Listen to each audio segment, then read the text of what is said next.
another episode of the Claude Coast Arc Roll for Story. Alright, last session you guys had sailed across the oceans blue, or rather the skies blue, as you'd finally set off from Riley Port. After doing a few more little errands and fixing up the ship, your destination was to be going to Gydia first, and then to the Dry Oasis, and then onwards to the elemental plane of Earth.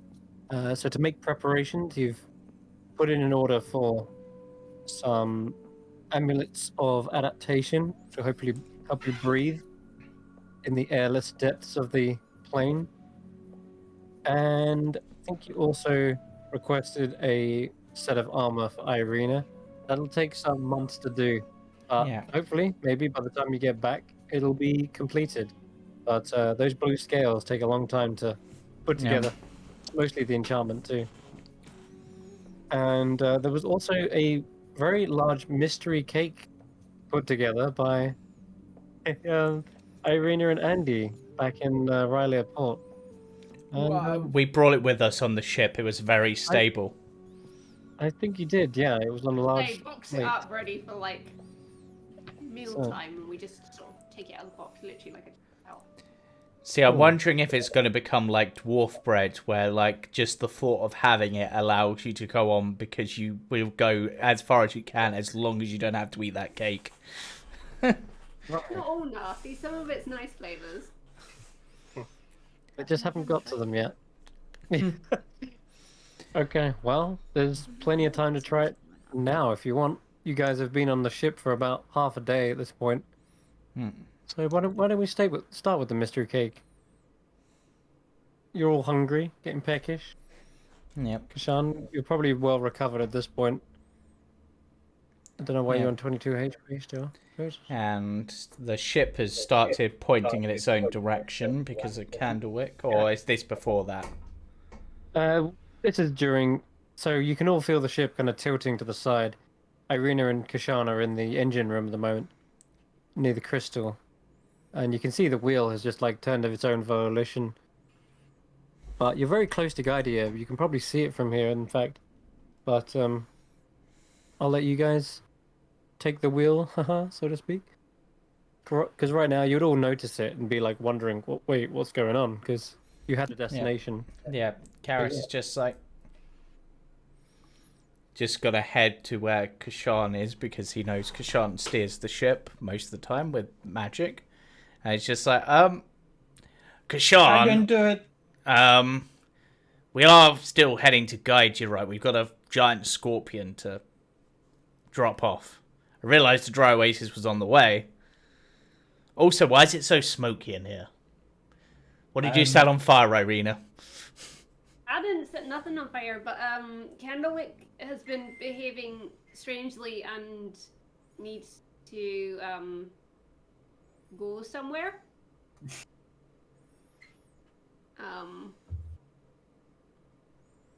Since he's a little bit on the could you on the unstable side, so better than him going kind of either haywire or disappearing. I couldn't quite get what he was after, so Right. it looks like he's got somewhere he needs to go.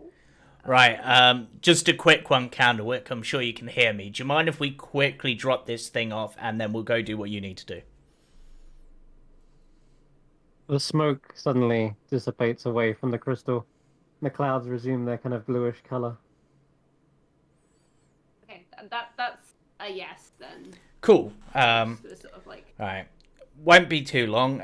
In fact, you know what? Carry us overboard! He's just going to jump off with the glaive and fly off towards the town. Because why not? Are we waiting here for you, or...? Nope, he just calls back. No, follow after me. I just wanted to go ahead. Just don't get too close, because we don't want them to know. Yeah, well, we'll stay pretty high up anyway. Yep. Cool. All right. I like to think that's just Karis's way of getting off now. He's just like, carry us overboard. Backflips off. Your glaive, I assume. Yeah. You're not just jumping off about that. Okay, cool. Well, I also have alter self, so I could just flying squirrel down. Hey. Overthought. All right. Well then, you take off with your glaive, and you can deattach the chains at any point. You kind of got them clamped to the bottom of the ship, so as you're swerving around, kind of like you don't want to take the airship all the way into Gaidia, of course. So what are you doing with the husk of the scorpion? Well, the husk of the scorpion's massive, so we're keeping that chain to the ship. I'm just going into Gaidia quickly to go speak to Cal Hatter and be like, yo, we got your scorpion, come get it. All right. And she's like, you're making me walk all the way out there. You do realize how big this thing is. You do realize I have a peg leg. Then hire some people. You own a shop. Right. Well, I'm taking that money off of the total. Then I'm adding that money back on for delivery. What? You just told us to kill the thing. You didn't tell us to transport it to you. This is a bonus for you. See if you can. I mean, you are part of a mercantile guild. I mean, this is the talk. And yes, you have the gift of the gab. You're able to negotiate back and forth by having mentioned there's no details of delivery method, just the kill and wanting it alive, or rather, sorry, the pieces of it. All right. So in that case, she says, "Fine, fine." She gets up off her ass and starts hobbling over to the door, and she does probably hire some swarthy workmen to go out into the open, past the dock. All right, I will meet you at the location. It's that way, and then he's just gonna head off. He gives coordinates, sort of thing, because he knows the area, but he's got to head off on his glaive so he can deattach the scorpion, and then the airship won't be there by the time they get there, hopefully, or at least not in easy view. You tell him to meet you by the yellow wharf, we'll say. Yeah, just like the dry dock, and you are hoisting this chained scorpion down, collapses onto the sands. Its stinger is still attached with its pincers. It seemed to make the ride pretty well. You deattach the chains, and you already see there's a couple of Fire Genasi and Kalhata hobbling her way, using probably a crook to support herself. yeah. She looks at the beast and marvels. She's just like, "That is a fine kill." Yeah, just a few things that are interesting about it. Might help with any research or development or whatever you plan to do with it. It seems to be resistant to lightning. Interesting. I've not yet discovered that trait of this creature. It was quite intelligent. Like, it didn't, fall for the usual tricks of pretending to be bait and stuff. It made sure, it thought it had an advantage. Oh, and if you carve its tail, it can grow more. Like a hydra? Yeah, like a hydra, but for tails. What a unique monstrosity. Yeah. It almost killed me. It has killed many. It is why the beast needed putting down. We think it used to hunt blue dragons. Hunt? Or at least that would explain its lightning resistance. We think perhaps it gained that from eating blue dragons. Well then, men, begin loading this thing onto the pallet. We'll have to get it through customs one way or another. Probably chop it into bits first. Yeah. She starts unloading a load of tools and things to make the trip inside the capital easier. And also, while she does that, she is hefting a large bag of gold out of a backpack. And she starts heading towards you to hand it to you. Alright, thank you very much. You need anything else killed, we will do our best. The Kiasters always aim to deliver. Well, there are many other dangers in the deserts, but no one has yet to capture one of those shadowy creatures. They're the ones who do the capturing. Shadowy creatures? Yes. An old rumor. Never to travel at night during the desert. Strange sounds of hooves. And then disappearing folk. Well, I mean, we did deal with a ghost in the Rattling Ruins who was a horseman, but I don't think they were the kidnapping type. No, perhaps not. Stay safe. You too. Are you traveling by air? Does she actually see the airship, or have you guys? No, we got it like really. Well, it's above the clouds technically, so because it has to ride on the clouds. Right. Yeah. Yeah, I Another clue. yeah. So, which adds a little bit of mystery as to how the hell did this one person get this giant scorpion here? Yeah, scratching your head, thinking it. To be fair, it Thinking probably aloud. would have taken a couple of us to unload it. Yeah, yeah. It's probably someone else down, but still, yeah.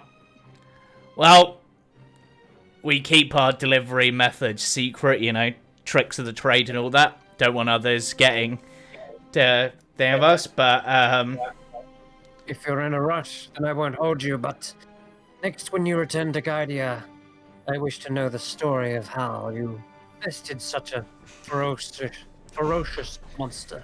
oh yeah, we'll definitely. It's quite a tale. I mean, a lot of it involves me being underground, under sand. Does sand count as ground? I guess it does. Daggers through the sand, electricity, overcoming lightning resistance. That's always fun. Leave it all. But I yeah, wish to know from the start. right. And, Bye-bye for now. And once they've gone a little bit of distance away, Carius will, with whoever came down to help, will start ferrying them back to the ship. Alrighty. Okay, yeah, you're all back aboard the ship once you're buried Right. up there. Actually, before we head up, I would have counted the gold. Right. The gold, I believe it was around the 5,000 ballpark. Let me check.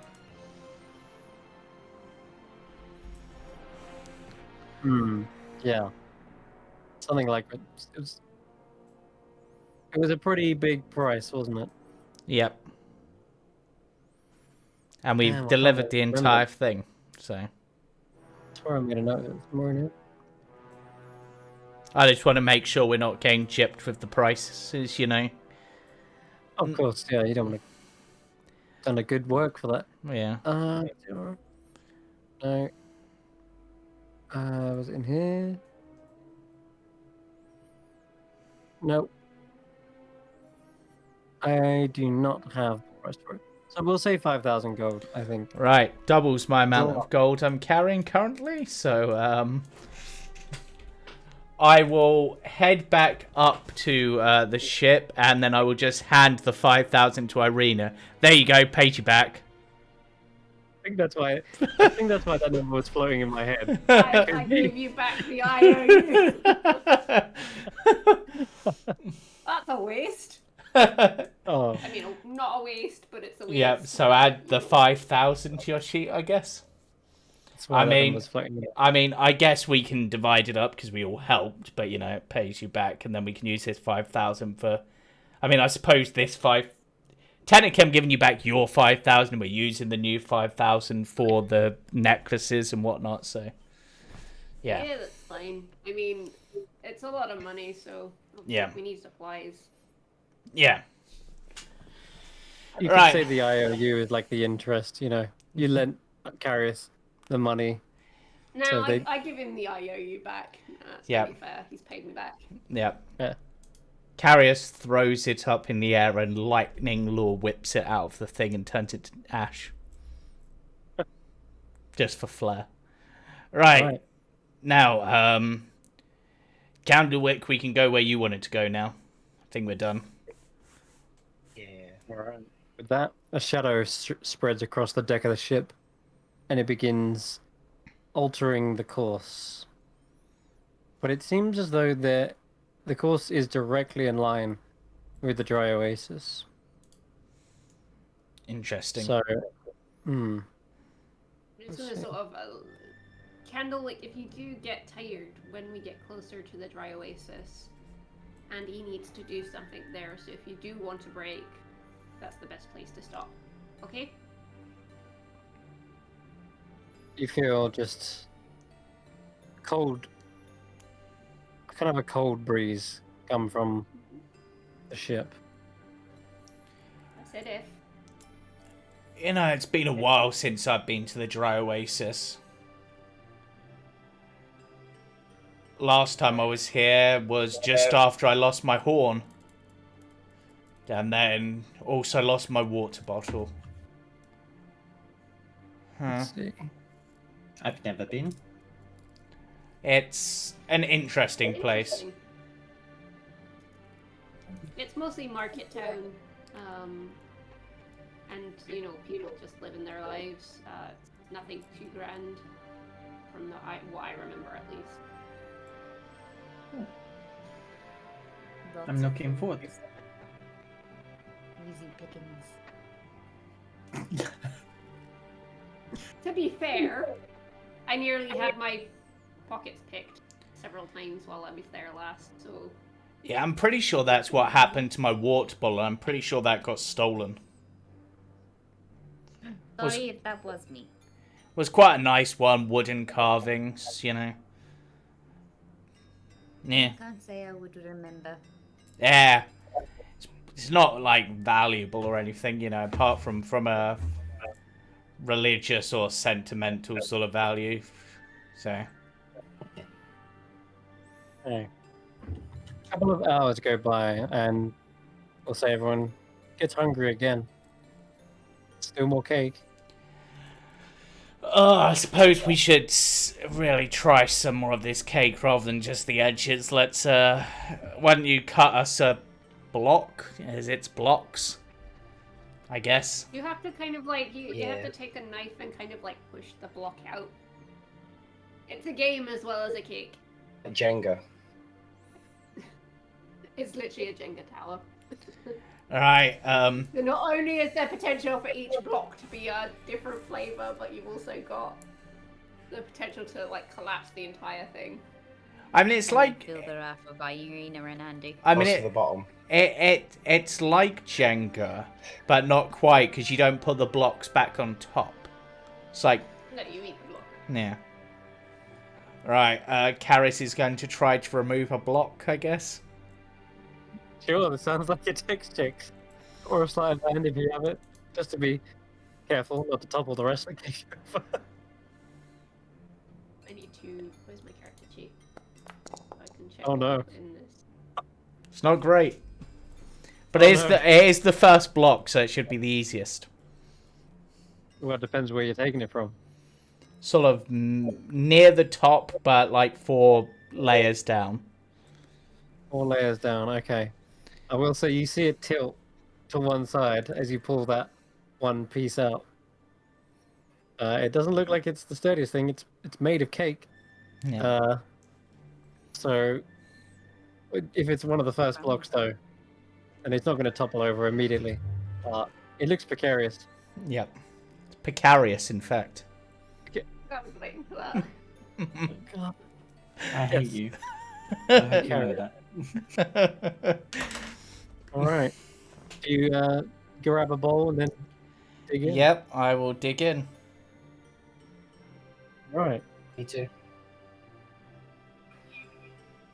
I suppose I should ask you guys. Andy, Irina, what exactly did you put in this cake again? That they're about to experience? It depends on hang on, bear with me 2 seconds, I need to find the thing.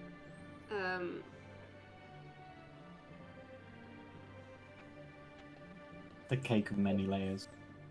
It really is. I was just wondering if Oh I my should. god, what have I done? Just need to know if I can ask them for a con save at this point. No, it's okay. Hold on. Maybe just do one as a precaution.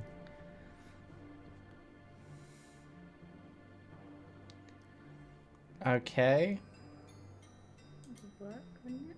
Yeah, that's what I was thinking, but it doesn't have numbers. There's my con Um, save just in case. Yeah, you're resistant to poisons, but What? well then, roll a con save as well.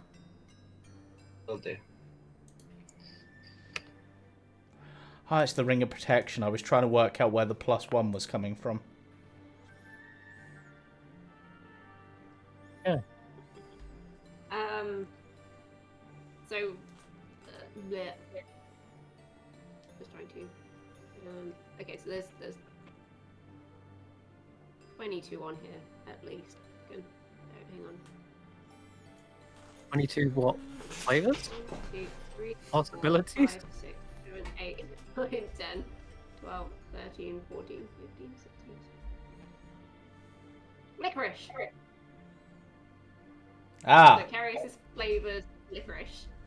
You got licorice, has he? yeah. How partial is Melon has Paris to licorice? Yeah, it's based on the fact they got a con save for it and got 22. It's obviously one of the nicer bits, so it's pretty good. Lavellin has got dried flowers, so it tastes kind of like potpourri. That makes sense. Grey tea. Or Earl Grey tea. That makes sense. How well do you Delicious. stomach that? I only got a 7, so probably not much. Yeah. Not very well. The taste is overpowering. It's so sweet as well. It's got the flavor of the cake, but also it's a lot of sugar. So, yeah, your body is like, I need sustenance, please. Rations. I can't live on cake alone. That's your body screaming at you. Yeah. How is his book reacting as his book is him?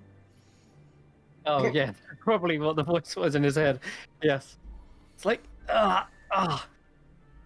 for all the things you've put in the book, this is got to be the worst. Hey. You can't hear this.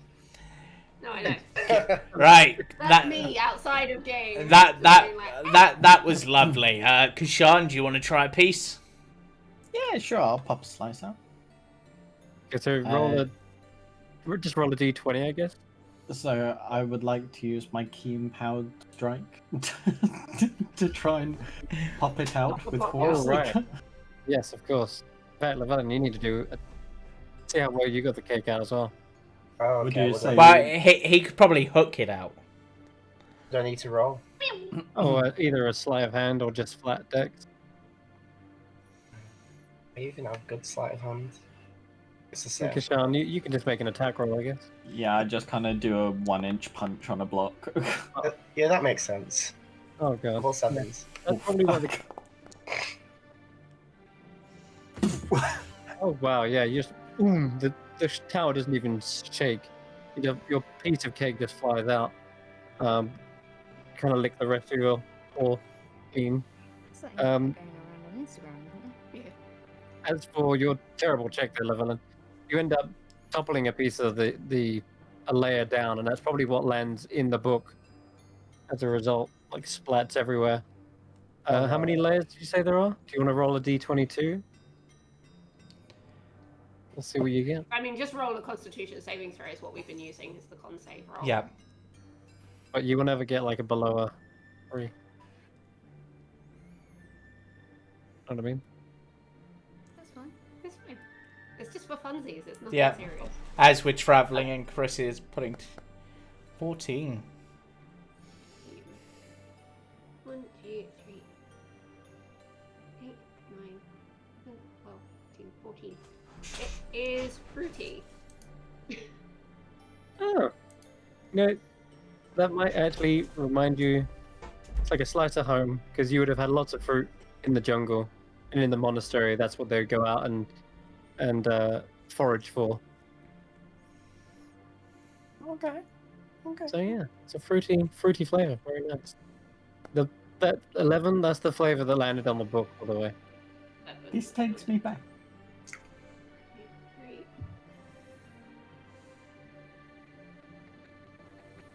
It tastes like perfume, and it's like Yeah, that- really like it's really stodgy and bitter. Oh god, yeah, that's why the book hates it. It's just like you hear this like flapping of pages as they're clearly trying to like rinse itself of the flavor cake, but it's just sort of spreading the perfume. So now instead of rotten meat, the book actually smells quite nice. It smells.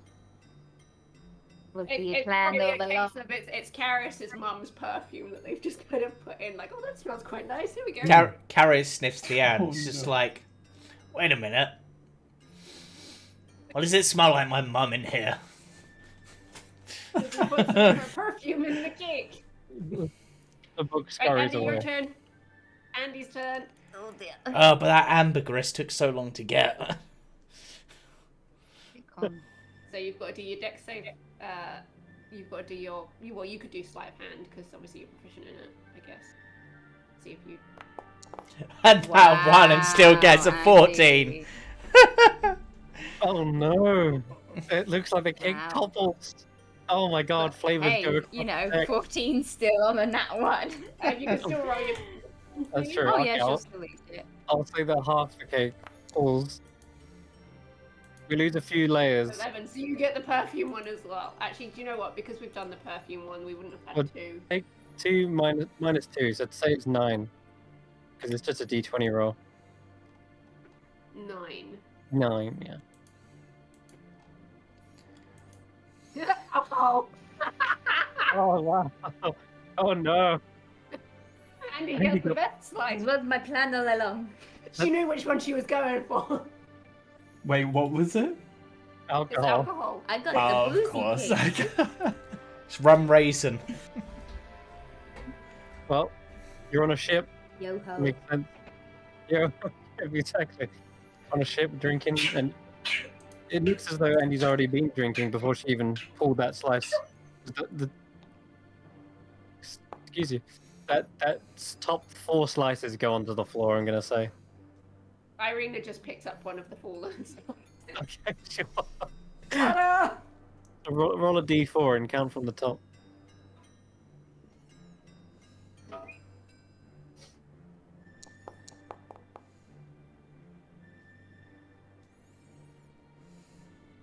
You did manage to get your piece out delicately, but it's a lot easier now the tower's like lost a lot of its I get I- something sour. Ew. Something sour. I don't like how it's Yeah. honest that is. It's not just sour taste. It's something sour. Yeah, it literally just says sour on here, so it's looks Lemon, Probably lemon, gone off. lemon drizzle. That's a sour That's cake. better. Lemon I drizzle was- is sweet. depends. I was gonna say it sounds Like smells Irina something probably you could literally just squeezed a bunch of lemons in there, to be fair. The toxic sweets. Then, yeah. That's better than what I was thinking, because it could have been something that went off during the ride. Or it So it's could, been day, but it's or in the it heat, right? or it could have been there's like a chemical, malic acid. If you put malic acid, that like, makes it super sour. It's what they use in the I'm just so gonna sweet. say it's just a bunch of squeezed lemons. Yeah. Okay. Right. Taklo, do you want a piece? Nods. Right. I will have Taklo roll a dex check to see. Hopefully he's going for strawberry. Yeah. Oh, he clumsily knocks over another layer. He went for the bottom. Oh no. he gets covered in a cakey layer.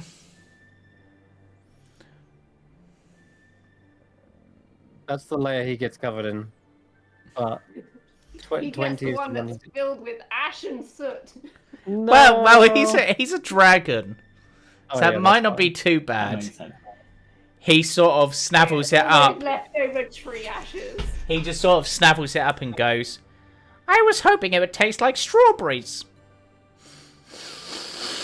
I mean, there might be a strawberry one in there, but you got the wrong one. He What's layer 20? Because that one's on the floor as well. The fruit ones aren't really specified. It just says fruity. So What's layer 20? 20. 2, 4.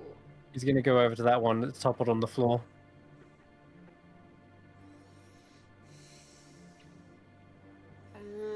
Caramel. Alright. He likes sweet, so he'd probably be for that. He's had his sooty, spicy, I guess, and now he's going to go for the sweet. There we go. So he's But- licking the rest of the chip clean. He's like swabbing the deck, basically, with his tongue. I kind of tug on Irina's like jacket. I bring Egbert forward. Could he have the slice? Sure. Does he eat? Yes. Just like the rest of us. Right, it's an egg.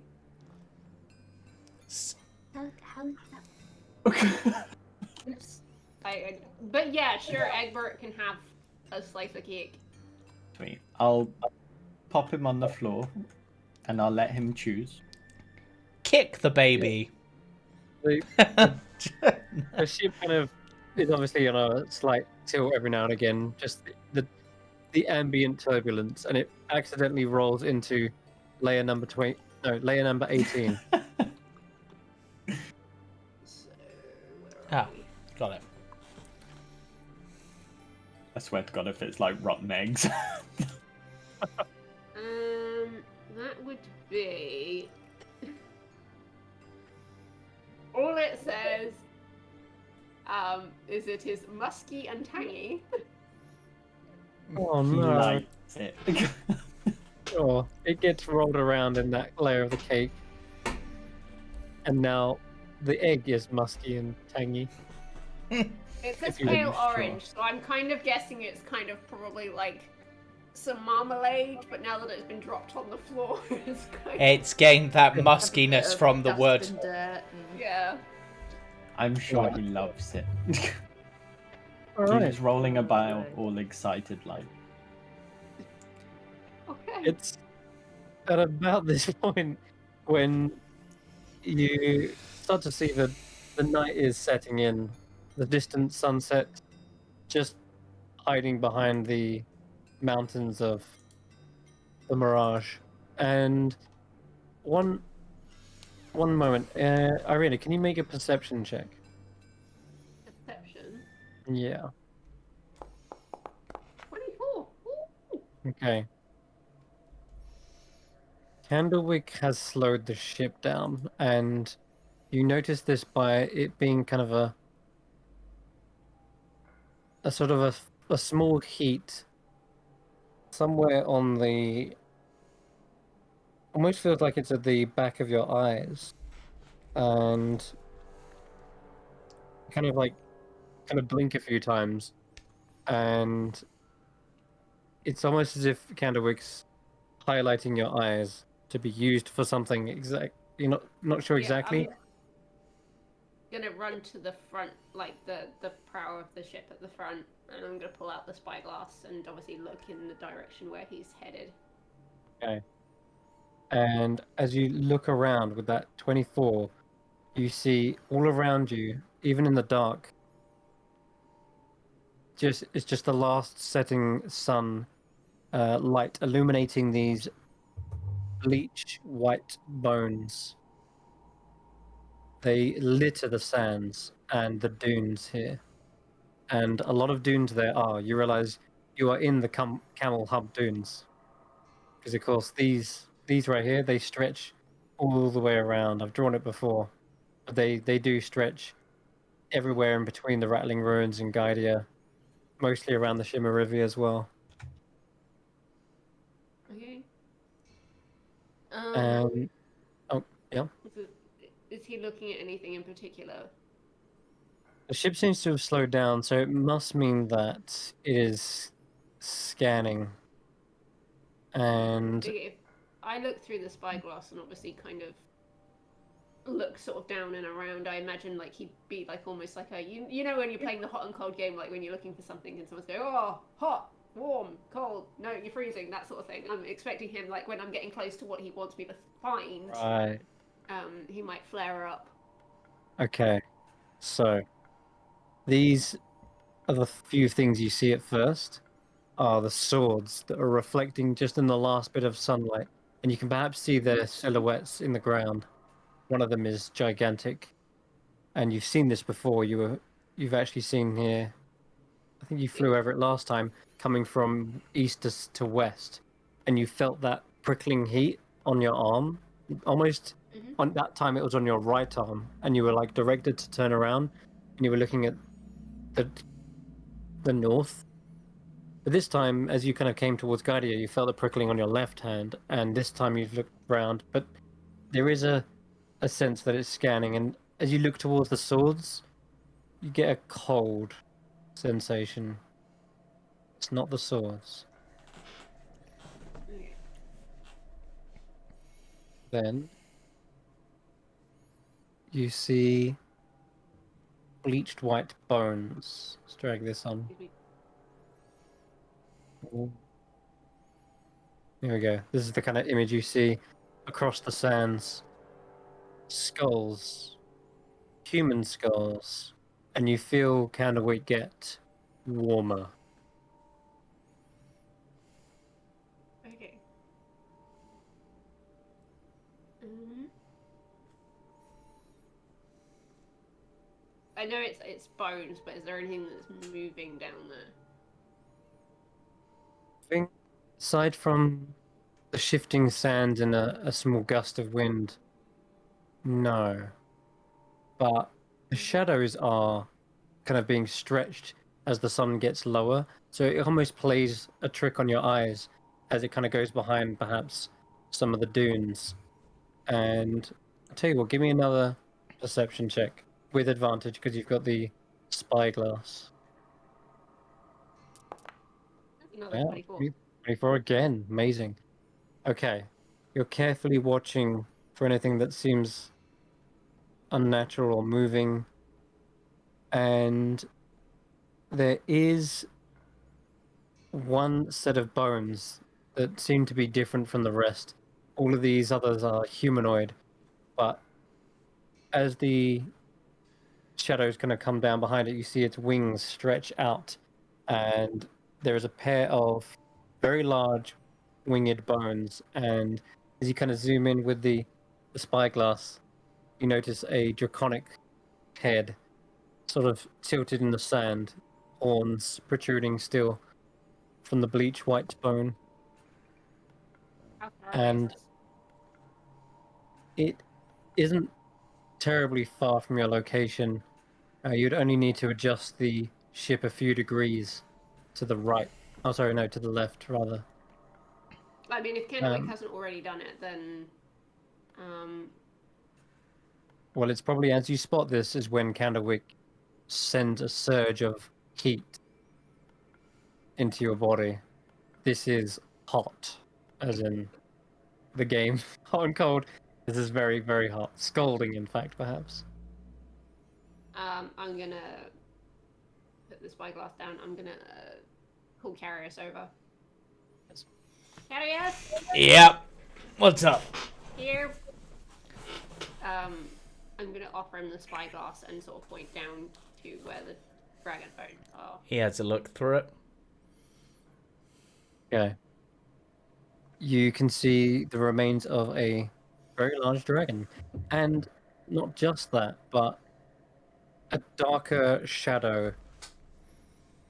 What looks to be like the shadow of a dune, but it's darker than the rest of the shadows. You Ca- do that? You've not seen it before. You don't know it as a notable location. But if you want to roll a history check to see if you remember much about the Camel Hump Dunes, you I can. can try. Most of you have rolled this before already, so it's more just specifically on this. Okay, so specifically on dragons. You remember that there was a battle that took place here. So does Irina and a couple of others. They remember this was where the Great War effectively took place.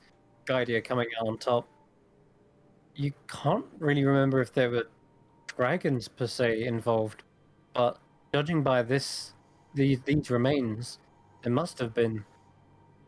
You thought the blue dragons were kind of mostly a new invader of these lands, but seems that the blue dragons do span a lot longer, and maybe some of them got involved in the fighting.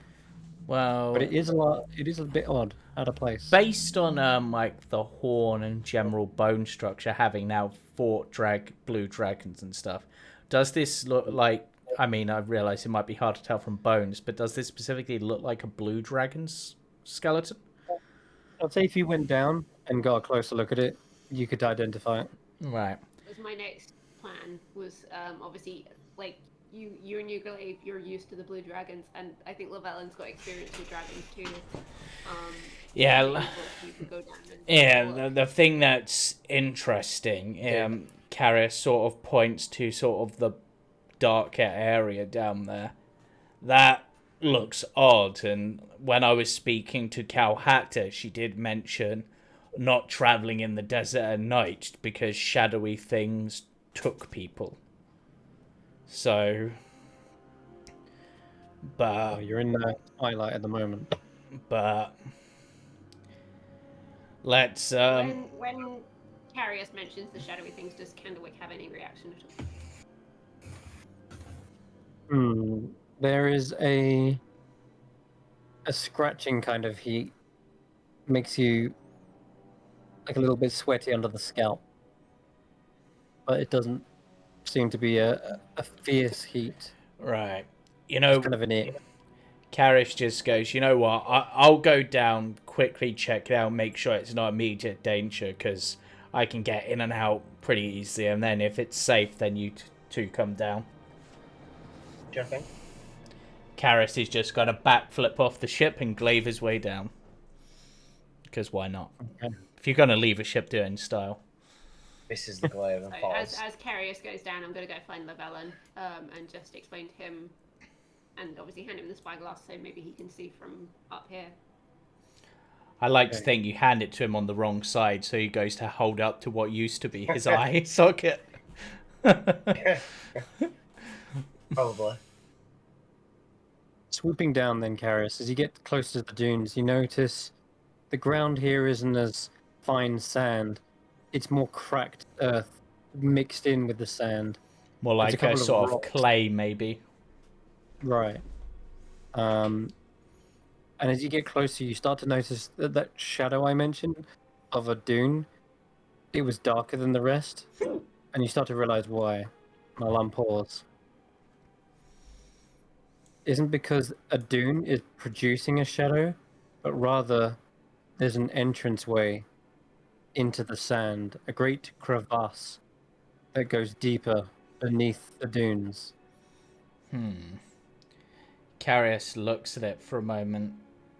Okay, so doesn't seem to be an immediate danger. So Carius will use shape water to create some shapes, basically beckoning them to come down because he knows they're looking through the spyglass. Okay. The rest of you spot this? Seems as though it's safe. Arius is gesturing you to come down. Does anyone else lower themselves? Carius will send the glaive I'll up come to them if they need it. I mean, Sean doesn't need it, but I'll join. it can carry two at a time, so... If everyone else is going, then Might be an idea just to lower the ship. Well, the problem is clouds. You can anchor it Yeah. with the Immovable movable rod. rod. Yeah. We'll anchor the ship whilst we descend. Alright. Clicking the button. Candlewick, are you coming with us or are you staying here? Can we not like anchor the dragon skeleton in case it ends up being something more than just a dragon skeleton? Well, the immovable rod is useful for the ship, but if you have a way to deal with skeletons, who knows? Maybe the necromancer wizard should come down? Yeah. We'll see. First of all, though, yes, the ship is brought to a full stop, and Candlewick's shadow pulls away from the deck. The clouds go into a brighter blue as you feel the presence of Candlewick pull into your body, Irina, and then concentrate back into the sheath, into the scabbard. Oh. There's a slight smoke just billowing from it, kind of like perhaps looking around. That's all right. I'm not going to constrain him. He can float about. I'm not going to. Obviously, he needs to show me where he wants to go. So. Okay. Yeah. All right, so you all come down to the same level. You've come to a rest on these high rocks, and yeah, you can see what you can see. Some dead shrubbery. I say dead because normally in the desert you see shrubbery and it's just sparse. But this Here is it looks like it's completely drained of life. Like it's completely withered. Even in here, and even in the desert, something can look more withered than what they normally do. Okay, I'm gonna kind of move towards the sort of cave entrance. yeah. Karis will also do Obviously, so. with my eyesight, I can obviously see through any darkness. So I'm gonna kind of peer in. Okay. You feel Candlewick urging you as well. That same kind of heat rising steadily and steadily. With each footstep you take closer, the heat and the temperature goes up. You can see down into it. There looks to be what they call tiles, bricks. This is a man-made structure buried beneath the sand. Perhaps this was once an entranceway to something, but it's completely flooded with sands as the dunes have engulfed it. The ominous skeleton of a dragon lays motionless, cocked in your direction. Don't like the way it's hanging over the entrance, like grin, like it's already. Am I the only one getting that vibe? Yeah. One sec. I feel like I may have something for this. Okay. Just in case, because I don't know why, but I get this feeling that it's more than just a skeleton dragon. It's really weird that it's out here. It is odd. What's the thing that I've got? I've got a spell somewhere that stops enemies from, stops dead things from coming back to life. Gentle Gentle repose. repose. I think it's gentle repose. Yeah. You did. Yeah. So I'll cast that on it, and any others that we come across. Just in case. That is a touch spell though. Touch me. Yeah. Boot the snoot. I will use my raven to do it. My raven will go and perch on it. And, Yeah. and Okay, yes, of course you're Raven. How could we forget? A useful tool in the wizard's repertoire to deliver touch spells. So, old Raveny... What's his name? The other name? God, Vincent. Vincent, right? Vincent hops down and lands on Hang the on a skull. second. And their little crow feet tap the top of the skull and cast Gentle Repose. At that same time, I'd like you to roll a D100, please, if you could, Jamie. Is this gonna be like it's already something like that? 54. Good going, Glaive.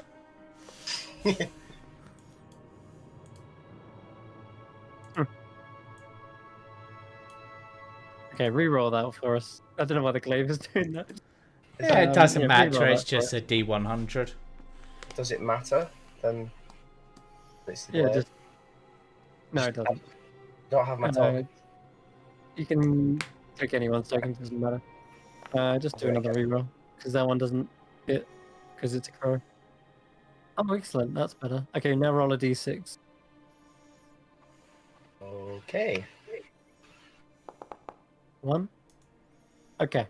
As the crow lands on top of the skull, it kind of tilts its head suddenly, like it's delivered the spell, but it looks around, confused. And it's looking down and around. And it notices something. And telepathically, it delivers like a message of confusion and says, "My shadow is missing." Shadow is missing. I exclaim out loud. Carius looks at his own shadow. Yours is still there. Everyone else's is still there too. Just your ravens disappeared when they touched it. Oh. I bamf the raven away. Disappears. Because we've come across shadow-like creatures in the past that Oh, very have nasty. attacked us. That have attacked us and almost killed Kashan. True. Me and Kashan have come across that, so if this is something... That was their actual shadow animating. This made their shadow disappear. Yeah, but Okay, well, where is it gone? Is No idea. Candlewick is needs to go in here, so I'm gonna start heading inside. yep, Carius will as well. Glaive at the ready. Yeah. Okay. It gets darker and darker. At the same time, Candlewick is getting more and more intense of heat. Like, obviously, as it starts to get darker, obviously, I can see through it, but everything goes grayscale, so I know it's getting darker. I'm going to make sure I've got, like, hold of, like, Carius's glaive, Kashan's tail, and obviously maybe get the guys to form, like, a conga line with each other so that they don't lose each other in the dark. I Okay. light a torch and say, consent. Hunger line. Hunger line of consent. Swishes a lot. I mean, okay, Swishes. fine. I let go, and Kashan can flail around in the darkness. Consent and no racism. Don't touch what you can't afford. If anyone can afford it, I think it is her. Like, Kashan is like the ultimate social justice warrior. You enter. Yeah, but I just suggest to the group, obviously, just like hold on to whoever is Yeah. in your area, just so you Yeah. obviously can see where you're going. I'll hand my tail back, man. All right. Down into the den you go. It looks like a den, although you start to see brickwork on the walls either side of you. You head down a long, dark passageway. The smell is dusty and rotten. You can smell like maybe the smell of decay in the air. But up ahead, you can see that the chamber begins to open up after you've descended perhaps down 60 or so foot. And the sands once again get more flooded across the floor. As you come out into this huge chamber, your dark vision looks all around to see that there are bones, scatterings of ribs actually protruding from the rock, some of them hanging, dangling, others are like perched up on higher platforms. The room ahead of you is massive, and there does seem to be some faint light filtering through, perhaps. Up above you, directly above you, that is, the archway seems to sport the decorative clay figure of a dragon's head. And more bones, draconic in nature, seem to be either jutting from the wall or hanging loosely. And we go. The dragon thing on the wall, like the ceiling bit above us, is it a particular type of dragon? Yes, at this point, it's very easy to identify this as a blue dragon. Perhaps a cult that worshipped them, perhaps? And you'll have to roll maybe like a history check or I mean, something considering associated. like I have the history book of the blue dragons, That'll be the one.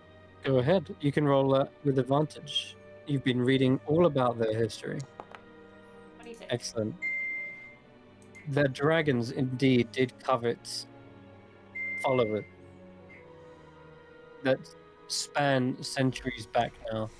There were cults that worship dragons. There are others that simply serve them because they have no other option or choice to. This one looks to be more of the ones that potentially worship them, as they literally have made like a figurehead, almost like a shrine to pray to this god. So, looking around, doesn't look like there's much more evidence of dead denizens. Nothing but bones litter this area. I'm gonna obviously mention this to the guys because I don't know how many of you have dark vision. Who's got?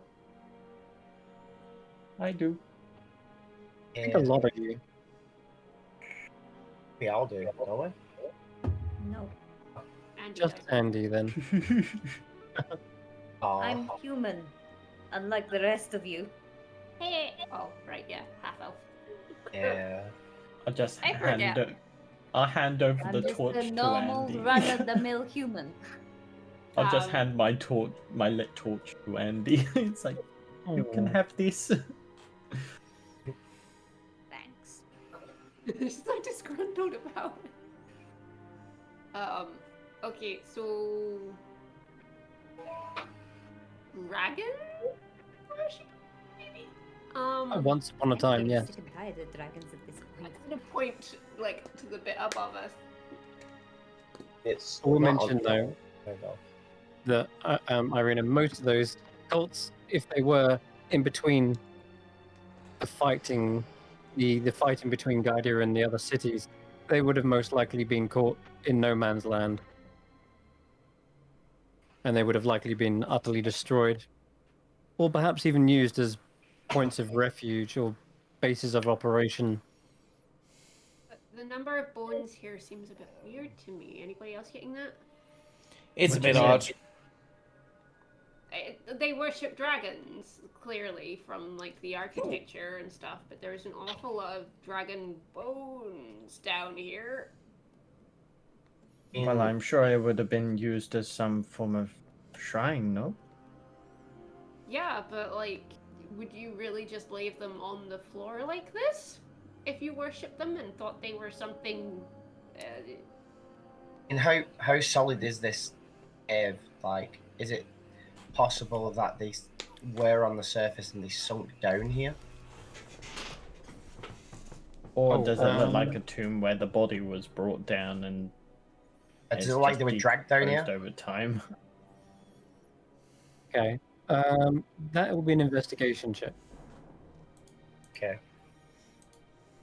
Could I assist in it? Yeah, if you're looking. Mm. Tell me, are you like climbing up the walls then, Kashan? Or you're like going around? Yeah, Up so to I'll try and get kind of like a bird's eye view of the area and see if it looks like from where the skeleton remains are, does there look like the sand and dust and everything has been submerged as if the body was there and Right. like dragged in, like if there's scrape marks, Yeah.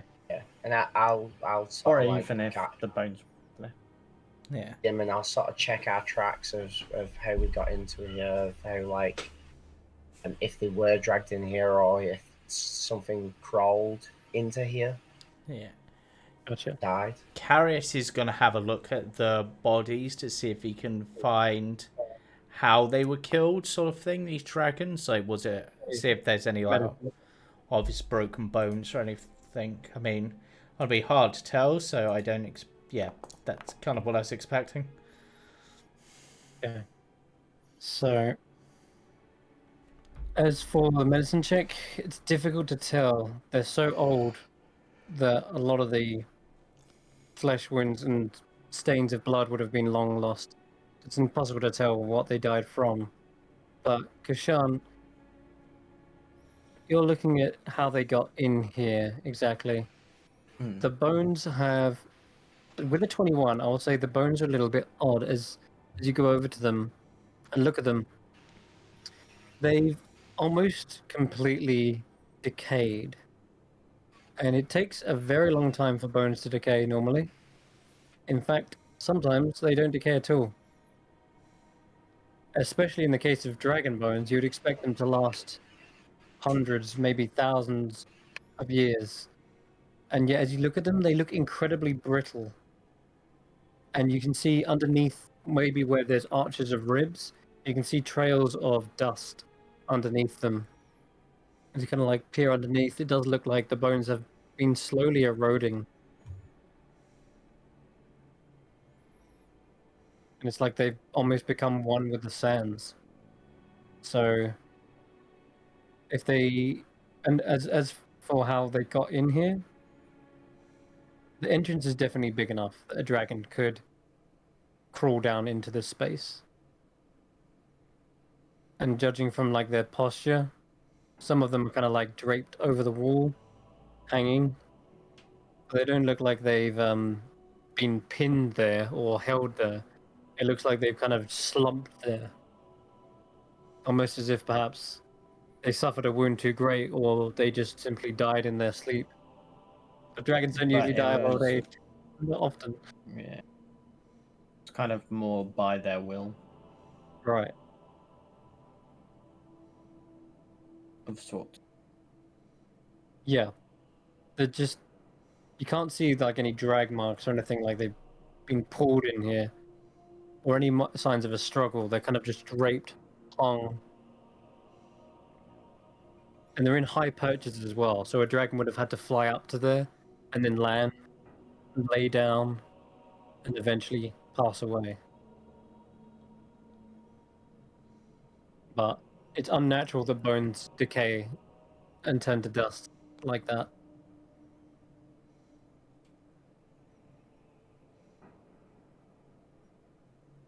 That's what you discover about the dragon bones.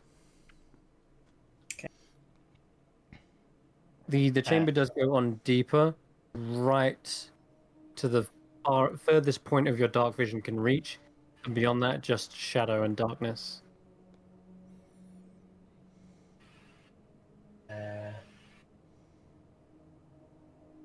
Probably check the rest of this chamber out, but I also don't want to go forwards.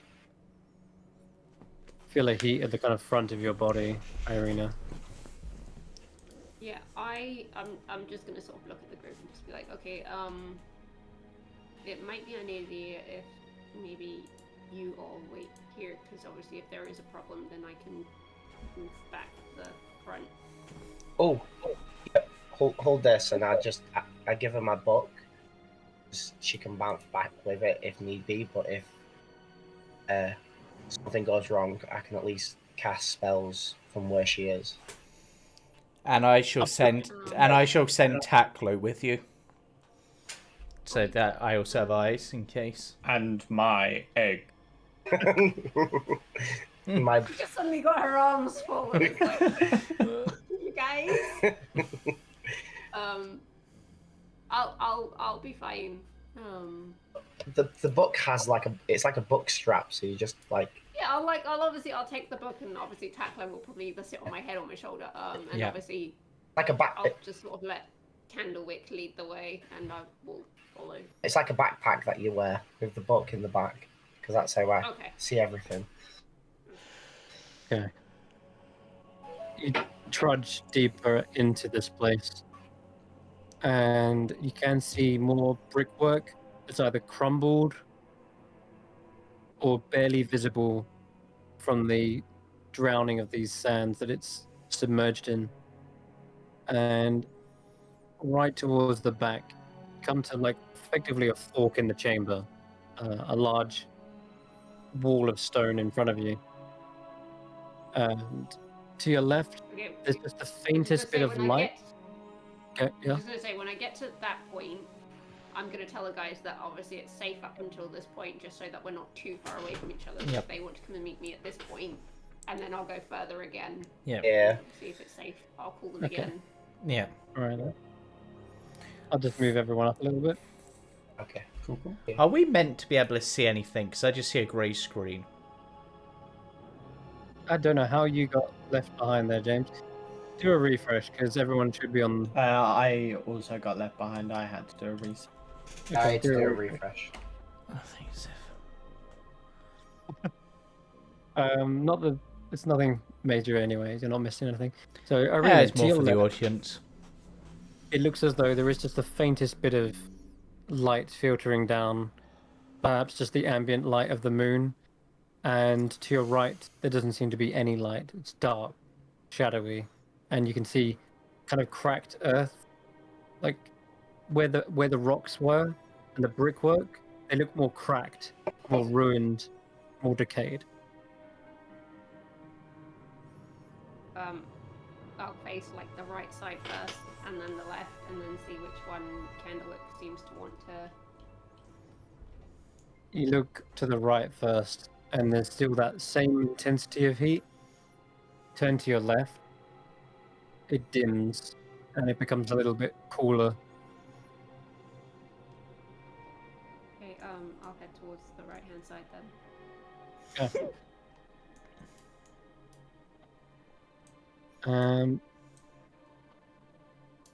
As you get closer and further in, it becomes darker and darker. And even though at this point you're sure that you should already have superior dark vision allowing you to see where you're going, it's like the shadow pervades even that vision. Almost like it's impossibly dark.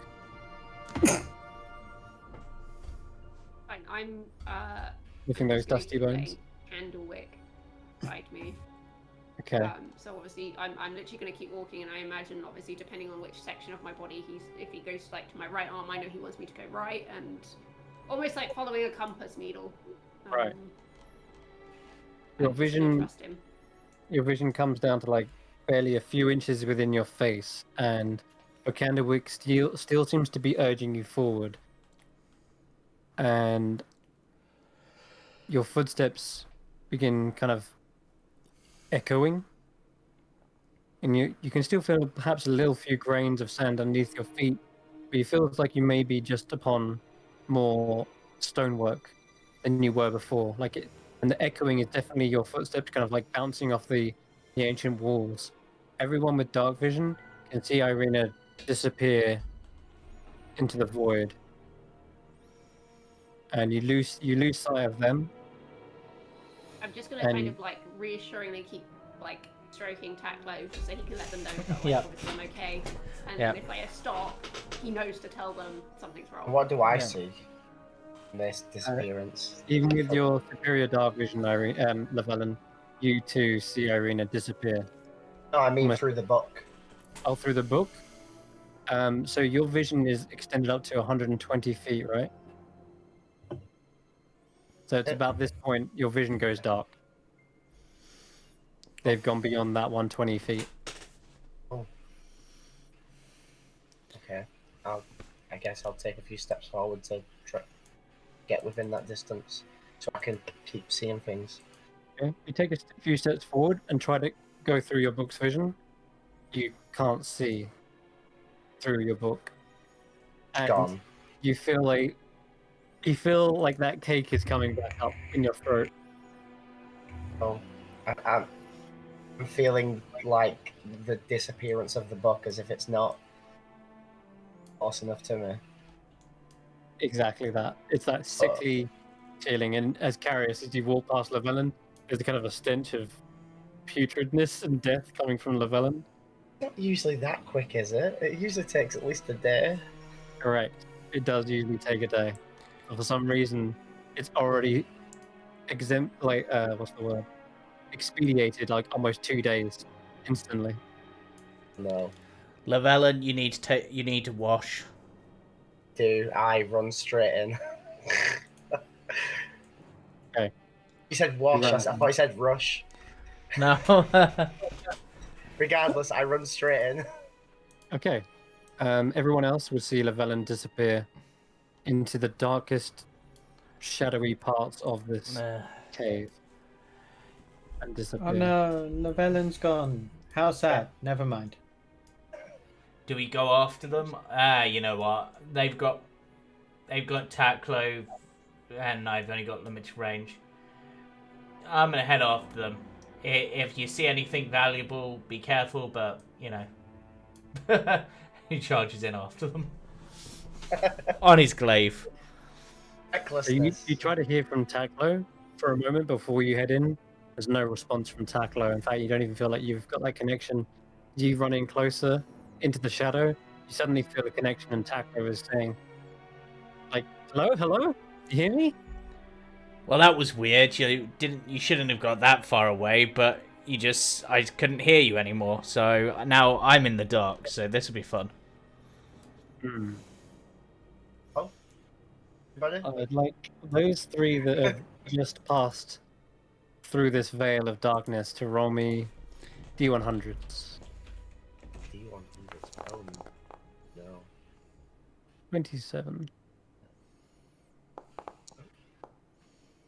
Glaive was Okay. me for some reason. You've probably got the glaive Like, selected. That's all. Well, I can't click Irene. She's too dark. It's okay.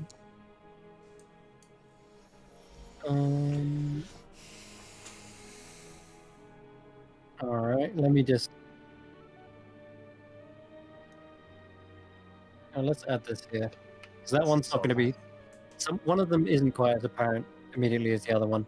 So all I'll say for now, Carius, is that as you pass through here, you feel a very cold chill. Like almost like you've just gone through a freezer. Not that you probably know what one of those are, but for a moment you feel like you just stepped from the desert into an Arctic breeze, and then it goes back to being kind of lukewarmish.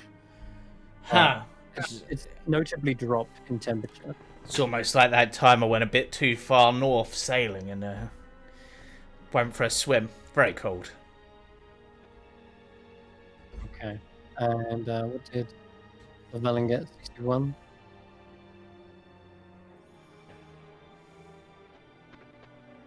Nothing new?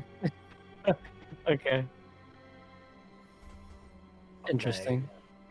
Okay, that will also come up when it comes up. And then finally 47. Again. Okay, cool. All right. As you were the first one to pass through, Irina, it's actually very fitting that you rolled this. In fact, Candlewick rises up to where your mind is in the heat, no longer at the kind of the front of your body. It concentrates on your mind, and as you pass through and into this strange dark realm, you can open up your eyes, and your dark vision is working once again, except you haven't really noticed anything has changed. Everything is still dark and grey in what it would be with dark vision. The floor is no longer coated in sands, however. Perhaps they didn't get this far down. But there's this kind of sense of vertigo that flips in your head. Perhaps it's the head rush of the heat. But when it hits your mind, you're also at the same time flooded with grim thoughts and grim knowledge of flashing of kind of necromancy, stuff that you may expect Llewellyn to already be proficient with, but just the way bones are connected to bodies, how long it takes for a certain body to decay versus others, and what else? And also perhaps like certain rituals that are required in order to bring back dead, or such as the spell Llewellyn used, Gentle Repose. It seems like you're suddenly intimately aware of those little tidbits of knowledge. Like they just hit you as you entered into this realm, and as it kind of recedes, you feel the light. Oh, sorry, the heat of Candlewick go back down again. Almost like Candlewick delivered some information for you that might be useful in this place. Okay. As for Kishan and Andy, the others have disappeared. What do you guys do? Just look to Andy. I mean, I can't see in this place, so Got a little torch. I know, but a torch can only go so far. I will hand Head her to my dark vision. tail. Lead the way. We'll start marching on. They both No. just run forward, screaming with their eyes closed. No, he can't have his eyes closed. No. I need to see. Your dark vision fails you as you pass through this darkness, but you start to hear footsteps up above, like ahead of you. And I'm gonna just flip this right round. Go to. Oh. Let's do this. Okay, that works. Cool. Alright, and your torch is still lit as you pass through here, but it kind of changes slightly in that it goes and loses all semblance of color. There we go. There's a torch stuff. Stop It, working. it's still a torch and it's still providing light. And you catch up to the others. You can see them ahead of you as you come out of that darkness. You can see they are the ones producing the footsteps. And as you get closer to perhaps Lavelle and Andy, you start to see the flame dying on the torch, and you start to see like smoke coming from the top. It's faltering and flickering. She just hands it back to Sean. There you go. You hand it back. You broke it. How do you break your torch?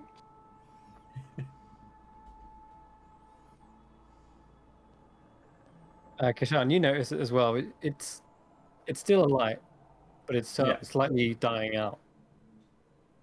Oh, okay. That's all. Okay. I'll keep it there for now. All right then. So you're on the same map, except you felt like you was going forward, and Irina, there's this moment where the heat goes like a full 360 degrees in your body.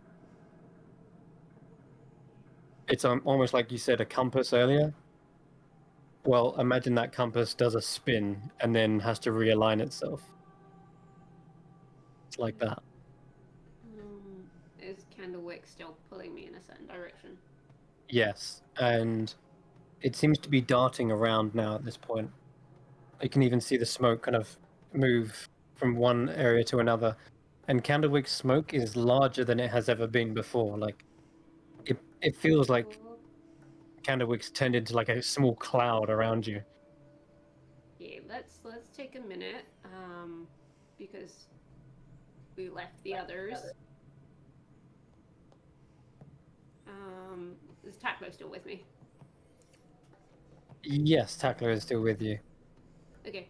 I'm literally just gonna turn to him and be like, okay, I need you to tell Carius that it's safe to come this way. I'm gonna wait here for you. The Karis will follow after hearing that voice, just head in that direction. all right. I'll probably keep Didn't take very long. heading the direction that I sense my book is at. I'm literally gonna stand where I am until they get me. All right. You catch up, Carius. You look around. Oh, crap. Your footsteps are darker. Sorry, not darker. Echoing. I'm trying to move you as you're moving. You catch up to them. Your dark vision is working in here, but there are no more sands on the floor. There are still bones, however, kind of littered about here and there. One large fang or tooth of something.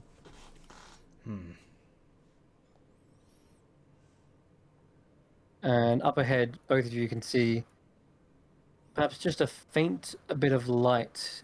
Seems to be coming around the corner, like a shaft of light, and it seems to be spread across, showing some sort of tapestry or mural on the floor. It's made of carved stone, and it looks like a horrible grinning face. Could be that of a dragon, though it looks quite crumbled. Maybe it's missing its horns.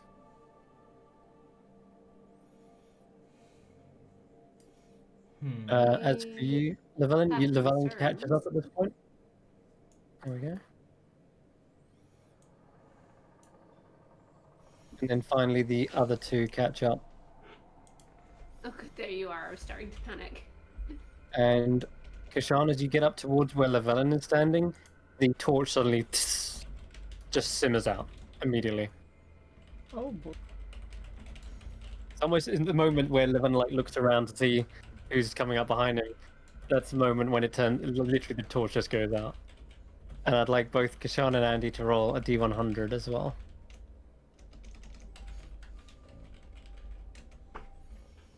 Doing 45. And a Colt zigzag. Colt 5 and 2. No, I am Glade. Yeah, everyone's good. Everyone is. We are Glaive. What we are group, Okay. babe.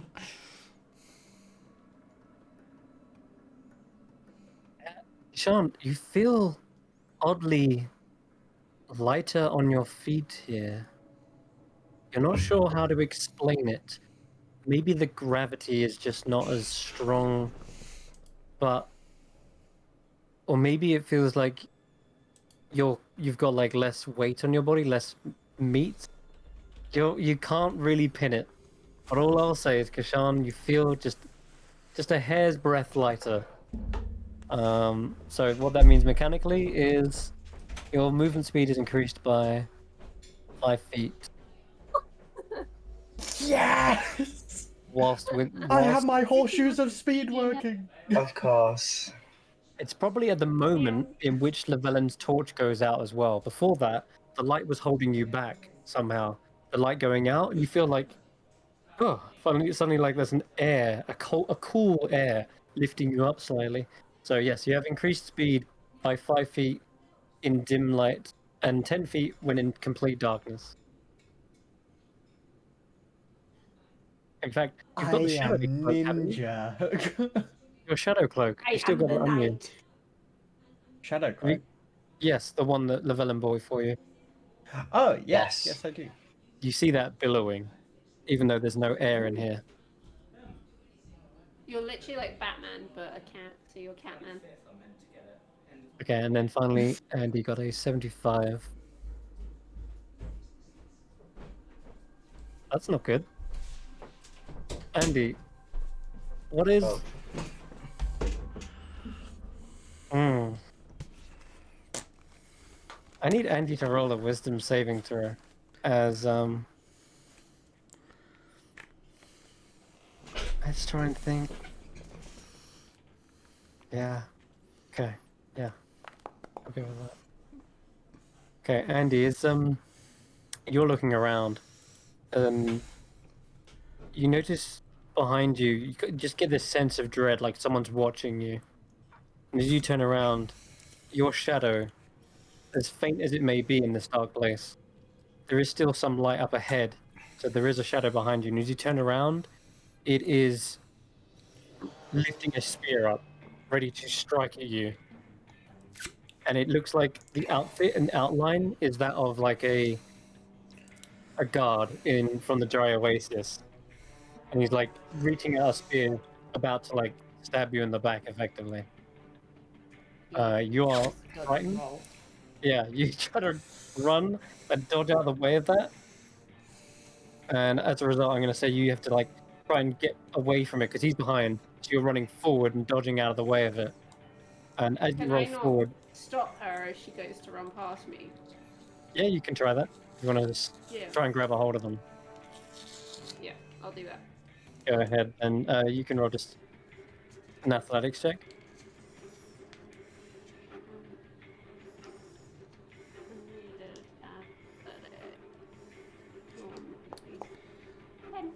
And okay.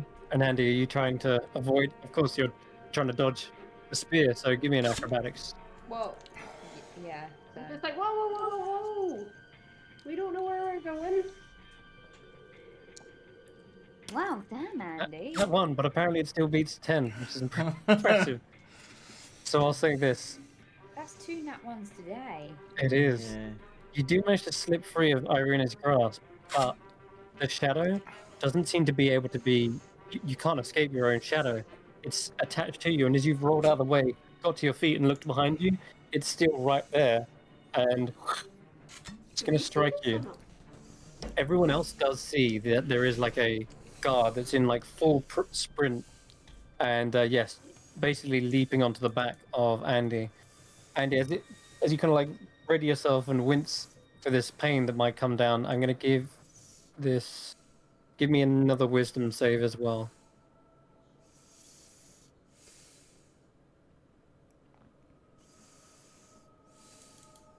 And you take. Oof. Okay, that's good. 4d10. You take 17 points of psychic damage as the guard strikes into the back of you.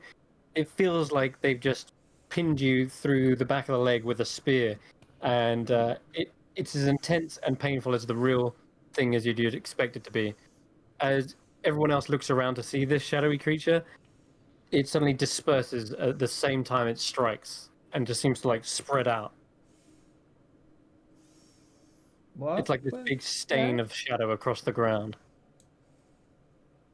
Probably just looks terrified and is clinging to Irina right now. Are you okay? Oh, Are you okay? what was that? Are you okay, Andy? I don't know, it looked like a guard. Okay. Okay. I'm gonna have a quick scan around. Do I see another one, or was it just the one? You just see the weird splat of a shadow underneath Andy's feet. Okay. Okay, it looks like it might have just been like a thing that happened when you came in. I got a bit of a weird headache thing when I walked through, so it could just be. She's limping on you like It's it's like a baby koala or something. She doesn't want her shadow touching her anymore. I'm quite happy to give her a piggyback. Has anyone got means of creating light? I have another torch. Because I mean, I could set myself on fire, but that seems a bit of a weird. wonder if the thing that attacked Andy was her own shadow, because obviously the Raven shadow disappeared earlier. Yeah.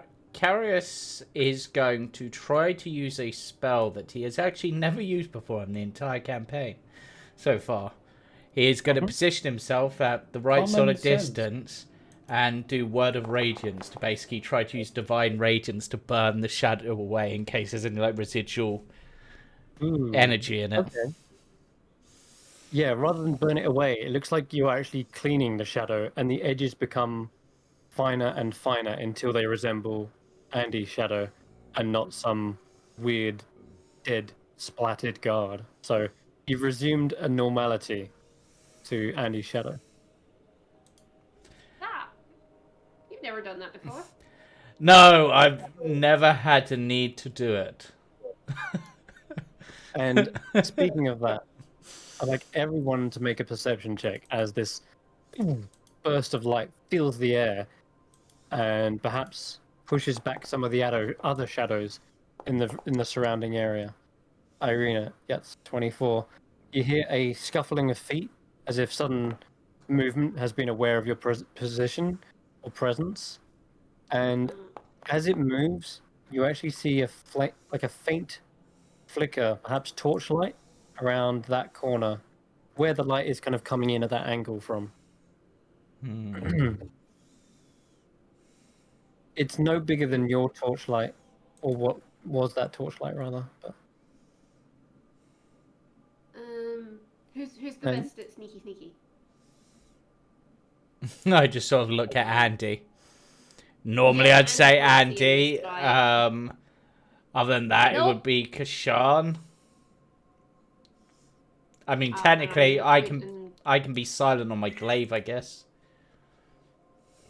I'm just gonna sort of point and just say, okay, I hear and see light and movement down there. If one of you could, I'm not sneaky enough to what is my spell? Mine's +2, so it's not great. Mine's +7. Mine's +10. Yeah, so Kashan. just take a peek. Obviously, I've got Andy on my back as well, so What does my Cloak of Shadows actually do again? If you stand still in darkness, you become invisible. Ah, so I'm invisible right now. Yeah, you would be, yes. So long as you're still. I think there's a time on it. Let's check. we're gonna say your tail is constantly swishing. I was gonna say. Shadows. So long as you stand for a minute, you become invisible in dim light or shadow. So yeah, it's only after a minute. So you do. What happens is your cloak billows around you and slowly pulls around and becomes the shadow itself. Nice. Catman. Yes, I will then go forward. Okay, give me a stealth check. I'm gonna pull me and Andy sort of back here. 14. Okay. 14. Interesting. Okay. Kishan, you move up closer. There is a wall Yeah. that you could potentially like sidle along going against. As you're moving up against it, with your perception check from earlier, what was it? What I might actually do is climb up onto the wall and then just stay still. Okay, sure. You I am climb up. CCTV. There's a bit of a scratching as you do climb up. The wall is so decayed that as you kind of pull a brick, it kind of pulls and crumbles a bit. Andy and Irina, you both hear a shh, shh. She just jumps. She's a bit jumpy now. And you get Fingers to on the the top, side, Sean. Yeah, you get to the top. There is more light on the other side. A lot more light. And if you want, you're able to peer over. Oh, okay. Yep. The wall Yeah. is not all the way to the ceiling. Okay. Okay. As you kind of peek over just enough to see what these figures are, one or two of them look up and spot you at the same time. They are kind of grey, cracked skin. Their hair is a slight flickering candle. They look like fire genasi, but their flame is grayed out. And their bodies are wounded. You see two of them are lying down. They have like bandages or stains of blackish looking blood over their bodies. And there's one with his hand on a sword or like a large scimitar, and he's got it about to be drawn slowly. And you see him as well. As he looks up, he sees you. What do you do? I'm going to stay still, staring. I keep on staring. At them. I keep on staring. And then I go invisible. Disappear in front of them.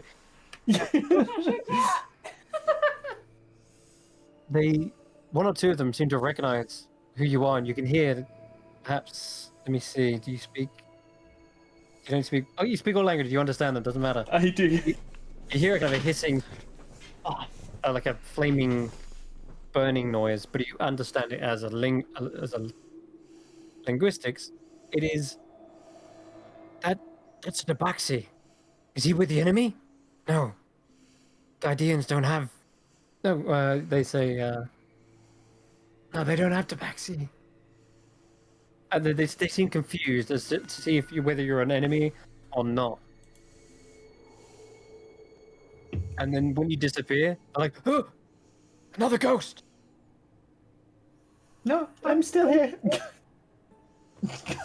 Okay, we wiggle a little bit. They're like, Oh. oh, what do you want, foul spirit? Leave us be. Leave us to rest, or I shall burn you from existence. I'm not a spirit. I'm just a tabaxi. That is much plain to see. Look. But what do you want from us? Steal away our souls? Not exactly. We didn't actually know this place was inhabited. Nor Are did you we okay? until we came in. Nor did we until we came to find refuge here. We are not okay. We clearly have injured. You've come to claim their souls, haven't you? You've come to take them to their afterlife. No, I actually have friends who might actually be able to help them. Roll a persuasion check.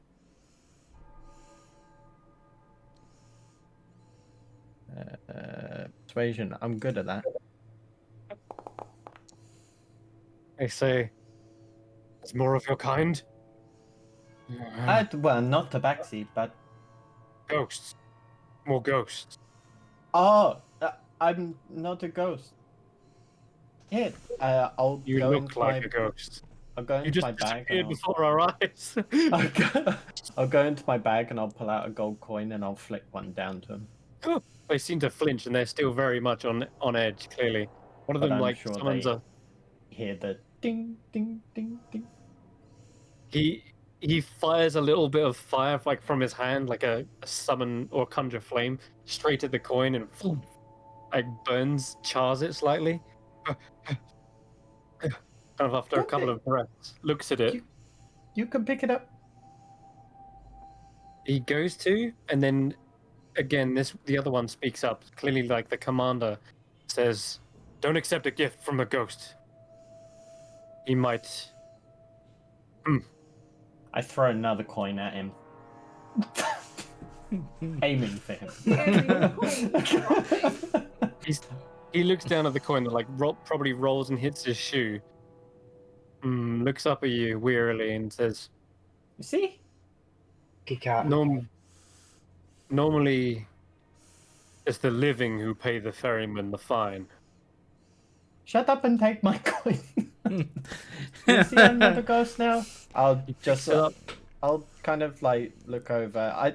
I'm assuming most of them seem injured. I can kind of see by their portraits that they're Exactly, yes. bloody. A lot of them are injured, yes. In that case, I'll just hop down and just land and just kind of hold my hands up and say, me and my friends we're just looking for something. But we're not after your souls, we're not ghosts. Look, you can see I have fur. You can see that he's not quite listening to you, but rather investigating the coin you gave him, and he says, "Where are you from?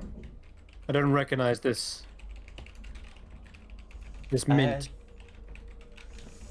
That's a quite it is currency. But what from what kingdom? Oh God.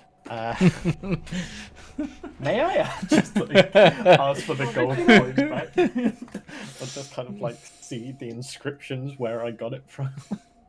Yeah, okay. Oh, that's so a Chad coin. probably what you gave him. Yes. Why not? You gave him a Chad coin. He doesn't seem to recognize it and says, regardless, where do you hail? I need to know you're not part of the enemy. I hail from Mitra. You see one of the others leans over and goes, "Are they hiring mercenaries for Midra? Mercenaries? Do you work for that coin?" The commander seems to shout. You kill No. for it? Sometimes monsters.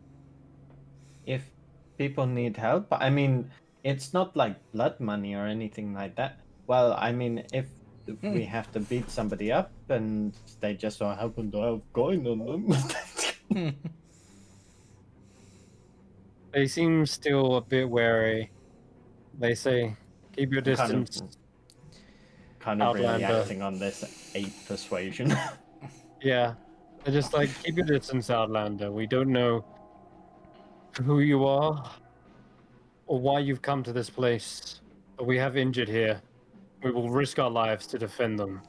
Well, this is fine. I can call my friend round if you are nervous. Then I will just call my friend who is able to help your injured. They seem to look for back to like the commander for like a direction on what to do. Hmm. Right. We're not here to start fights. It says Ash, Spark, go with this tabaxi. It's okay, trust me. You don't need to go anywhere. I will be quick as a flash. The two least injured looking, they say, lead the way. We will Okay. judge for ourselves if they are safe. I hope Friend you or can not. keep up. Okay, they do seem to be a bit slow on the first couple of steps, but they pick up into a jog and they come around the corner. They still have their weapons readied.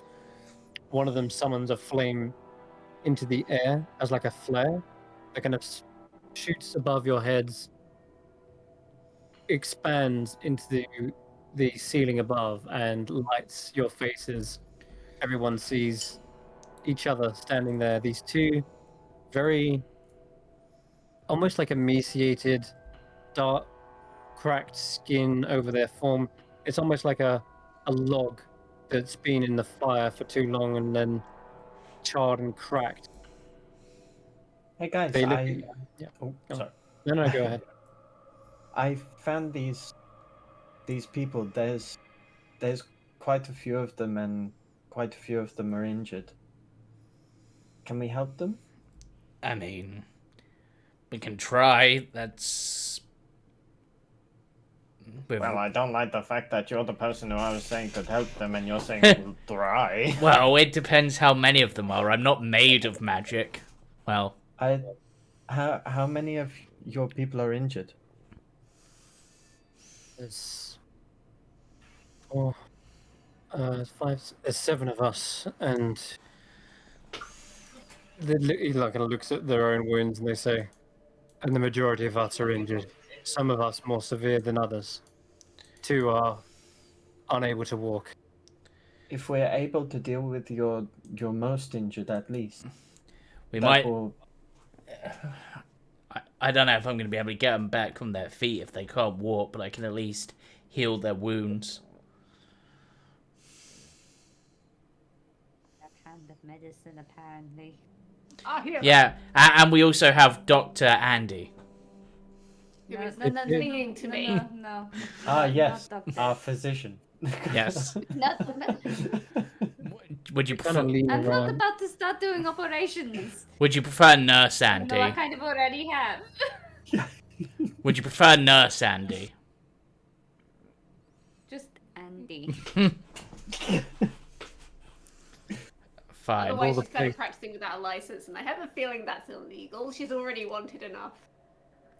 Of course, So you she's can wanted. Let's not add even more felonies. You see, we're How much- harmless. How much more wanted can you be? They kind of look to one another. All the places. Didn't expect to find benevolent spirits here. We aren't. They think we're ghosts. I Um, threw coins at them, but it didn't really work. I mean, Spirits. we're all a little bit, I mean, Lavella might smell like a spirit, but we're not spirits. Don't. Very true. Oh, I'm Lavellum from Pol 4. Say to them. I am Carius from the Rylia Cove. There's no look of recognition on their faces. Um, What time is it for you? What date is it for you? yeah, we've been traveling a while. Lost track of time. What year is it? What year is it for you? Yeah. Shall we do this while we're walking over to help your people, by the way? I guess. Yeah. He reaches into a coin purse Well, Pulls don't out be a reaching coin. there. Okay. and flicks a coin to you guys. Oh, it didn't pass right Catches. through them. Yeah, you catch it if you want. Yeah. And the year is several hundred years prior to the current date. Oh, so now we're time travelers. Cool. Grandfather? that expands your time limit. I mean, when Uh-oh. haven't we been time travelers? We were just in a time tower. Well, that's actually true. I did teach my dad how to do magic. In fact, hang on. If we've Yeah. gone into the past, doesn't that mean that we've just given Andy an extension? Yep. That's what I just said. Yeah. Yeah. So I asked them, may I approach? Hmm. You mean are injured? No, one of yous. Mm. I hold out my hand, not the hook hand, the actual hand. Shake a hand. You can roll a persuasion check because Uh, they are weary of you. we've done good. We've offered them help and everything at least. It's true, but you can hear one of them whisper to the other. They speak in Ignan, by the way, so Kishan's probably doing one of the translating. Oh, Carius One of knows them exactly what they're saying as well. Yeah, so they whisper Andy, to each say it's other. Andy.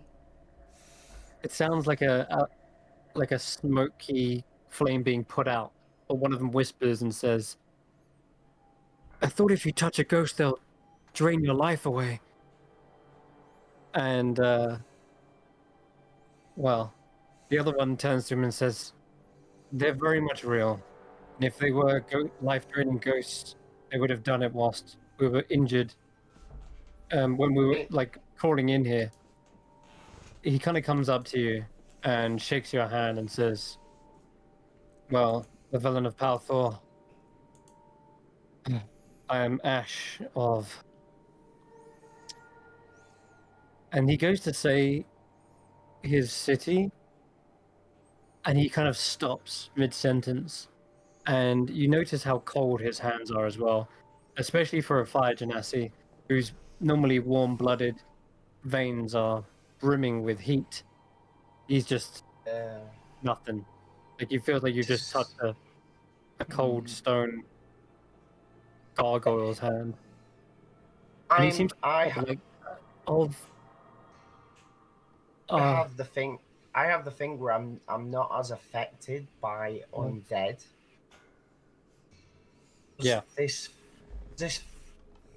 feel natural to me in a sense of if this might be an undead roll an Arcana check. because I believe it's called inured to death. I know, yeah. You've worked with dead bodies and necromancy. Yeah. I'm just wondering. Oh no! From a nat 20 to a nat 1. Complete flip. You're not sure. It could be a side effect of this realm. You've all had weird, slight feelings of chilled coldness. They've probably been here longer than you guys, so maybe they're just. I mean, they're also emaciated looking, so they could be that they need food, heat, and shelter. That's what you kind of come to the conclusion of, because as you look over them, I'm going on a they're. hunch. Hmm? I'm going on a hunch here. Obviously, when we passed through the desert with all the swords and stuff, the Camel Hump Dunes, a war took place there between obviously The opposing nation. yeah. What was the? I can't remember off the top of my head. What was the name of the not the Guardians, but the opposing? The opposing force. Because Smolder would have told me about them. I distinctly remember that. So that's what you're seeing on the lips of this certain individual. Sounds like he's trying to say that particular name, like to, and you've got it in your own mind, but at the same time, as you try to recall it, I'd like you to just give me a wisdom saving, or rather, actually, this would be intelligence saving throw. Yeah. As this is happening, I'm just like this. Not ghosts. Something feels. I'm sorry to say this, but something feels off. Doesn't feel like time travel. doesn't feel like we're not ghosts, they're not ghosts, but this is unusual. In my readings of the planes, because obviously I have the planes book, because there's one place that this is making me think of, but I didn't think that the time, but which might make a certain amount of sense actually. Huh. Because if time passes... Sorry, what did you get on that intelligence save? The 6 is no So good. you go to recall it, and there's this sudden draining sensation in your head. You get like the image of like a sand pit, like quicksand, and your mind suddenly slips down into it, and that name drops from your mind. Perhaps he's had the same effect because it was on the tip of your tongue just as you're about to go, do you mean? And then you also lose it. It's gone.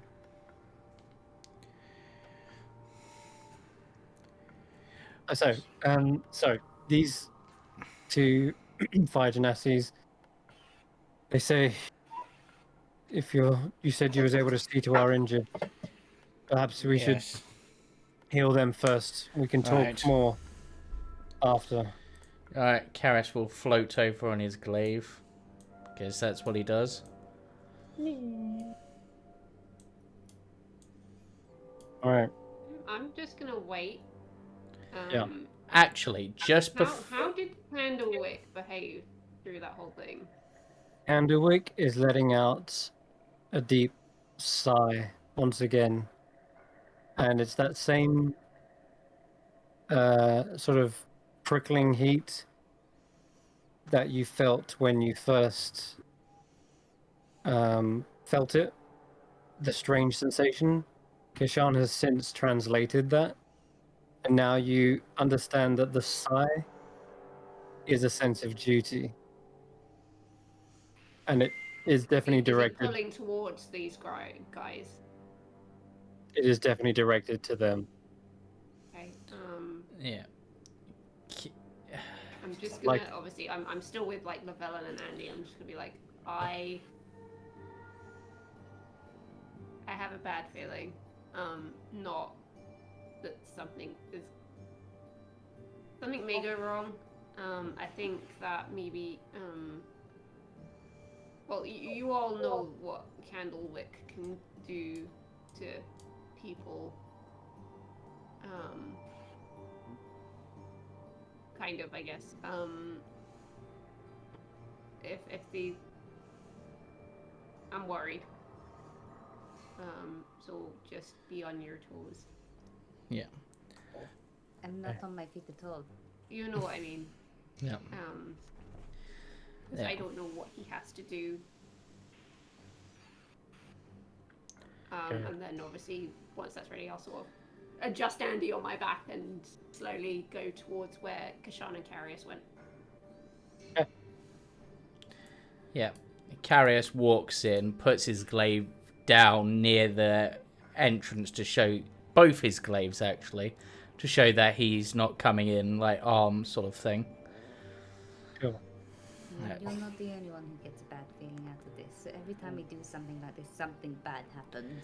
Yeah. I'll follow, but I'll I be. don't know if it's Wondering. intentional, but I think Candlewick is going to have to deal with what's going on down here. And it may not be what these things want. You come around the corner, Irina, and you feel just a tip of heat at the end of your fingers. 1, 2, 3, 4, 5, 6, 7. Little just pinpricks of heat at the end of 7 of your fingers. And that's how many Genasi they said that were injured, Yeah. right? As Karis is standing next to one of these Genasi, is he getting that same sort of cold sensation? who Carius, Yeah. if he feels cold near them. Like, No, because it would only be- because a genasi would naturally, a fire genasi would naturally generate a small amount of heat. So It he's would, yes. wondering if he's feeling that or not from them. No, he does not. And at this point, you're surrounded by them as you're getting closer to the injured ones. The commander greets you, and he sees you, nods, and says, "I'm the commander of this small platoon." He says in Ignan, "These are my most grievously injured soldiers." I will do my best to patch up their wounds, but some of these are quite injured from what I can see. And as he says that, he is gonna telepathically say something to Takla and then have Takla whisper it in Irina's ear. And I will actually whisper it to Steph. Guess Andy will help Carius then if he's doing medical stuff. Can you quickly roll a intelligence save? So I probably would have noticed that when they tried to say where they were from, they were blanking. They just sort of trailed off in their sentence. I'm just gonna do my own little thing in the corner and cast Rara's telepathic bond between, say, me, Irina, and a few of them, just to see any thoughts in the back of their minds would come forward. Okay. You know, stuff that they would want to say, but it's just not coming out. Understood. It will take 10 minutes to do this, and they have to be willing, so you'll have to explain to them I'll explain. what you're doing. And then, Carius, you come over to the most injured, then Yep. they show you to two soldiers laying down. One has a severe chest wound that's kind of bandaged up. He's still applying pressure to it. Another one is unconscious, and he has a wound with a massive bandage over his head, all the way around it, and there's bloodied bandages. Whilst Carius is doing this, as he does it, I'm gonna not get too close, but I almost want to see what Candlewick makes of Carius trying to heal them. I want to know if he's going negatively or positively. Like, if Carius starts to try and heal them, is Candlewick going to be sort of like, no, you shouldn't be doing this? Or if he's like, yes, this is the right thing to do. You feel a heat at the bottom of your toes, and it's just tapping.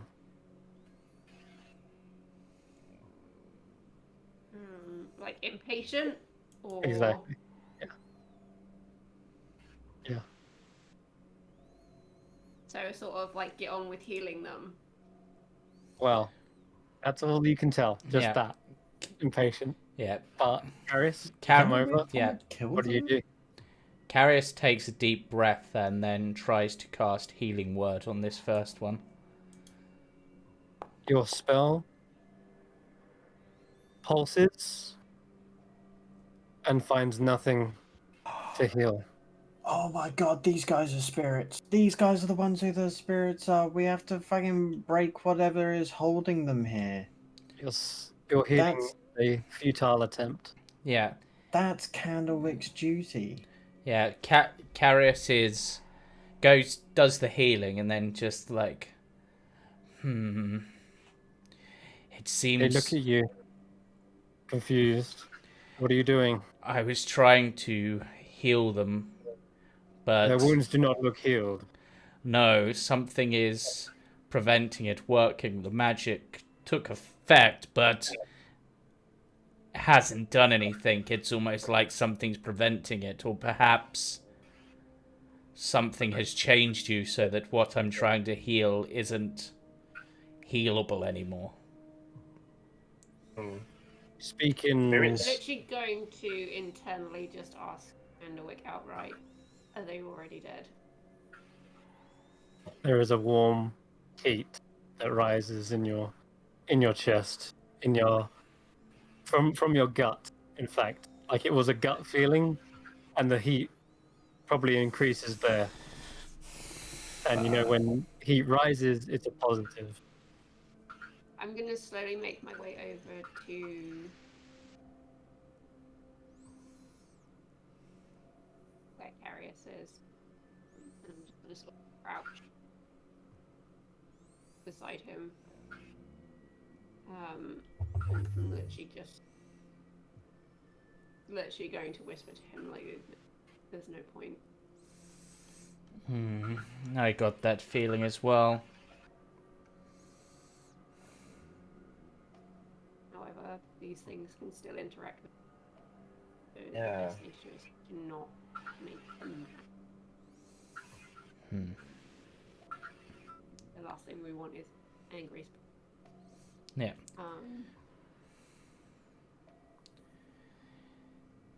Carius. And then I'll sort of stand up, and then I'll kind of wander over to like each person in turn as I head back to where I originally was standing. Go back and I'm just going to keep my hands ready, just in case. There's still 7 fingertips of heat. Yeah, that's why I've got my hands ready. So that way, I'm literally just going to almost like give myself over to Candlewick when he needs to do what he's got to do, basically. Gotcha. You're ready to throw. Does my spell go off at any point? For after 10 minutes, you've kind of explained. We don't understand why we need to do this, but if you think it will help, then I trust you, Llewellyn of Ironwood. Just trying to figure out what's missing. One of you's tried to speak, and it was like you didn't understand what you were trying to say. Did I? It's like they didn't even remember not saying their place. As you reach into their minds and that this bond is formed, there is a sense of hopelessness about them. There's thoughts on their mind of, we're not going to make it out of here alive. We have injured. We still need to make it some several miles across the desert. That's even if our encampment is still active. It could have been swept by the enemy by now. They're probably still waiting for us outside. Who are you trying to reach?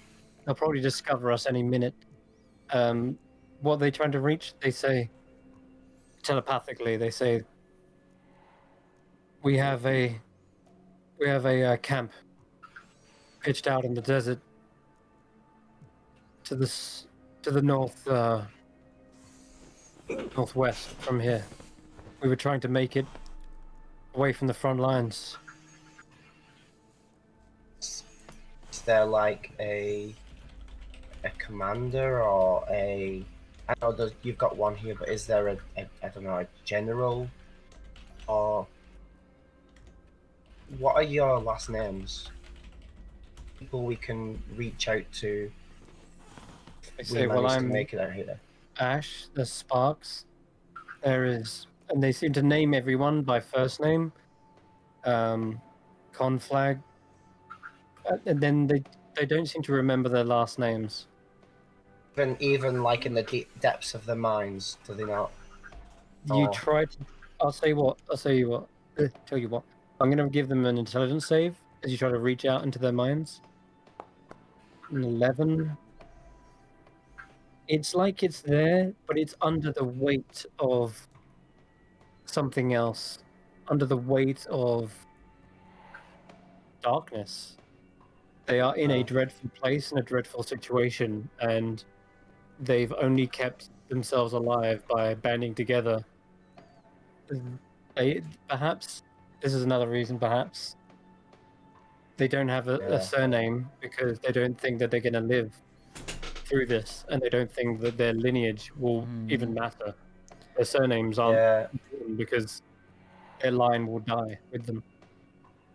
Also, none of them have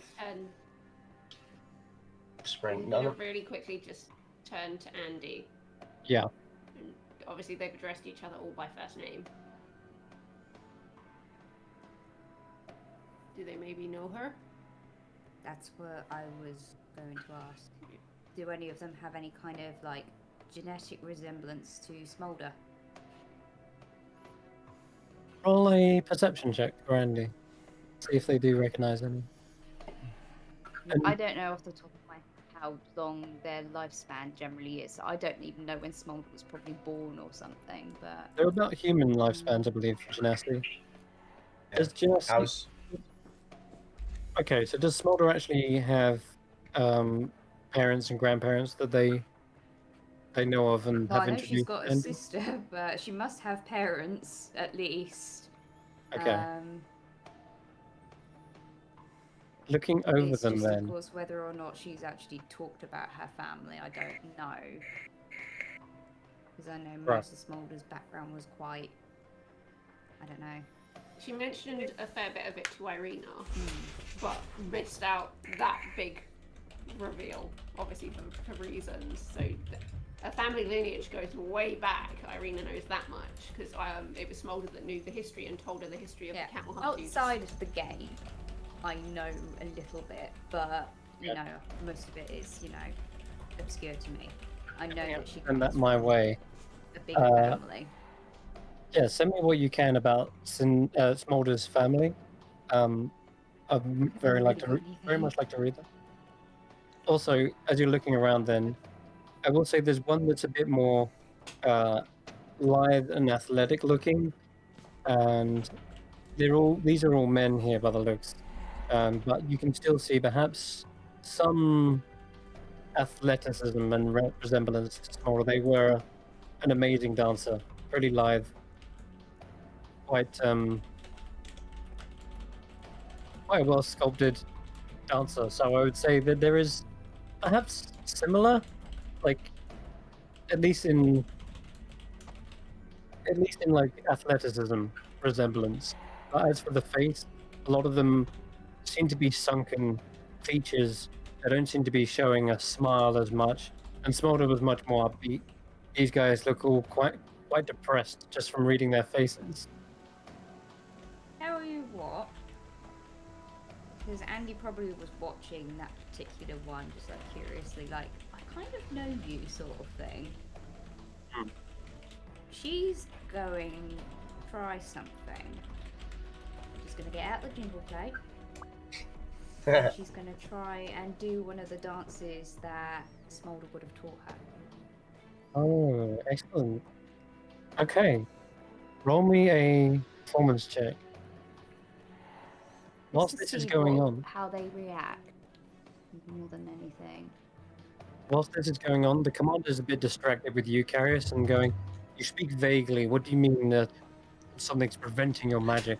And whilst that's happening, Andy starts to pick up the beat. And an 18, you do remember how it's performed. You're a bit perhaps still shaken from your shadow, so you don't put on the Ritz, but it's definitely enough that they would recognize this dance, and you perform it to the best of your ability. It's like this kind of awkward atmosphere where they're really like downtrodden and they're soldiers. So suddenly to have music here in their mind, it's a sudden 180 on what they're experiencing. But one of them slowly like starts nodding their head and turns to you and, "I recognize this. You're not from the dry oasis, are you?" And they seem to like understand exactly where this is coming from. One of your kind taught me how to dance like this. And a smile spreads across his face. As it does, you see a bit of color emerge on his head, like a flame of yellow and orange begins to emit, just faintly, but it is there, it's color. And even around you, Irina, there is a sense that you're bringing color into this space, and the music that echoes off the chamber walls, it's like a hollow echo, but it returns a warmth into this little commune here, and you can feel it. Kind of Even like your holds Llewellyn, yeah. out a hand and offers them to dance with her, basically. There is they do. They take a hand and they spin whilst you're doing this tambourine dance, and there is a slight warmth. It's not much. Perhaps it's just the residual elemental energy, because it perhaps just it goes to the tips of their finger and then fades again, just in a slight pulse. But it is unlike anything you've felt from a fire genasi before. They're usually full of heat and life, but maybe it's just the faintest flicker here. That's all.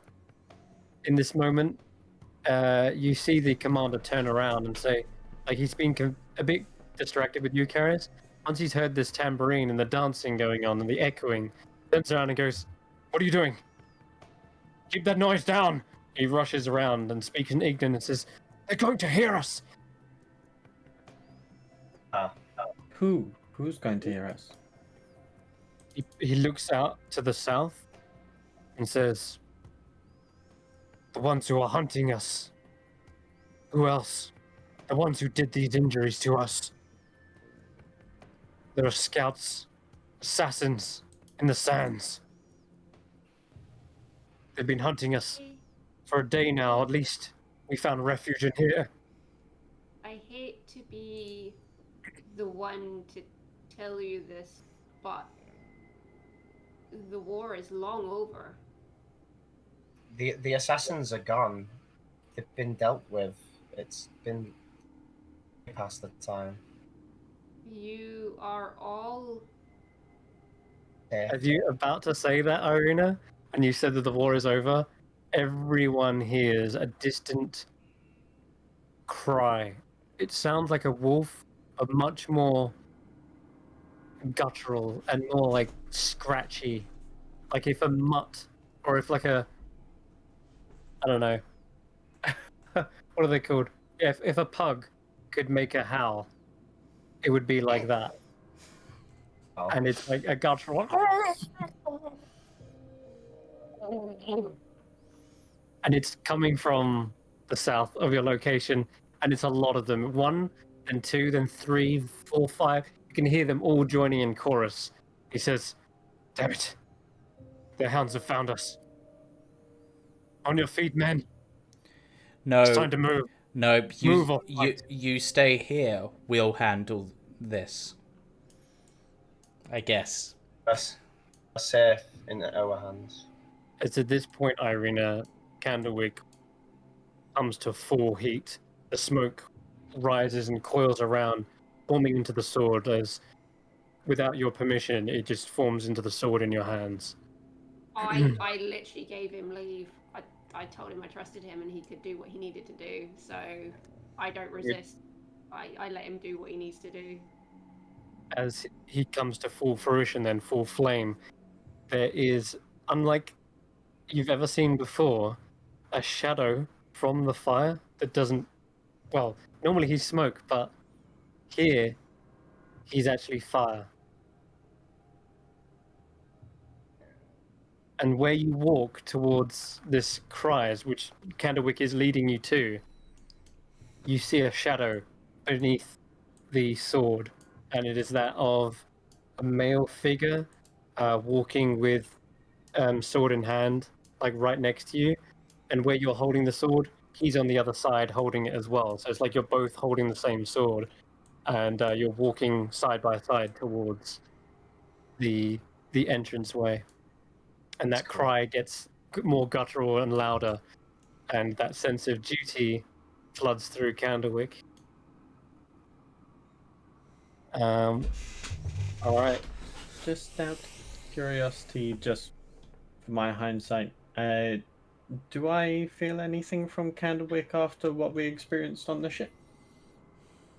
If Candlewick was near your presence, perhaps, but Irina strode off a little bit ahead of you, so Gotcha.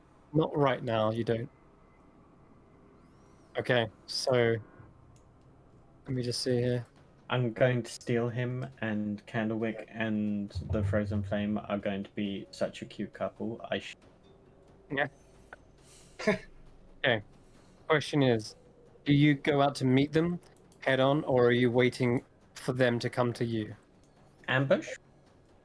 What does Candlewick seem to be doing? Does he stand his ground or does he keep walking?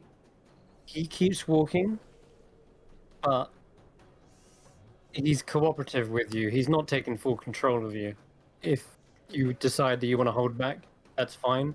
Candlewick feels as though perhaps going out to meet them is there's like this sense of duty towards these 7 candles, and as you kind of grip your hands together, he's holding the candles tight, trying not to let them go out. Okay, I am going to keep walking with him side by side. Yep. And I am going to hang on to my investiture of flame for when I do see this thing. And obviously, it's a case of as we meet them, it's going to go up. Okay. Excellent. All right.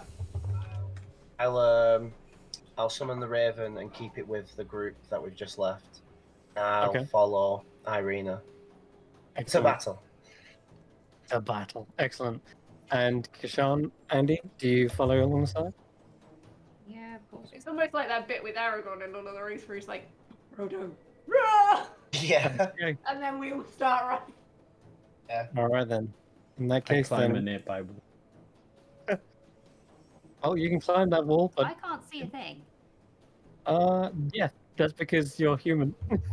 It's fine because once the investiture of flame goes up, it radiates light. So that will you'll do be able all to the see light. where I am. So let me drag you onto the other map. That one? Shadows in the Sand? Yes.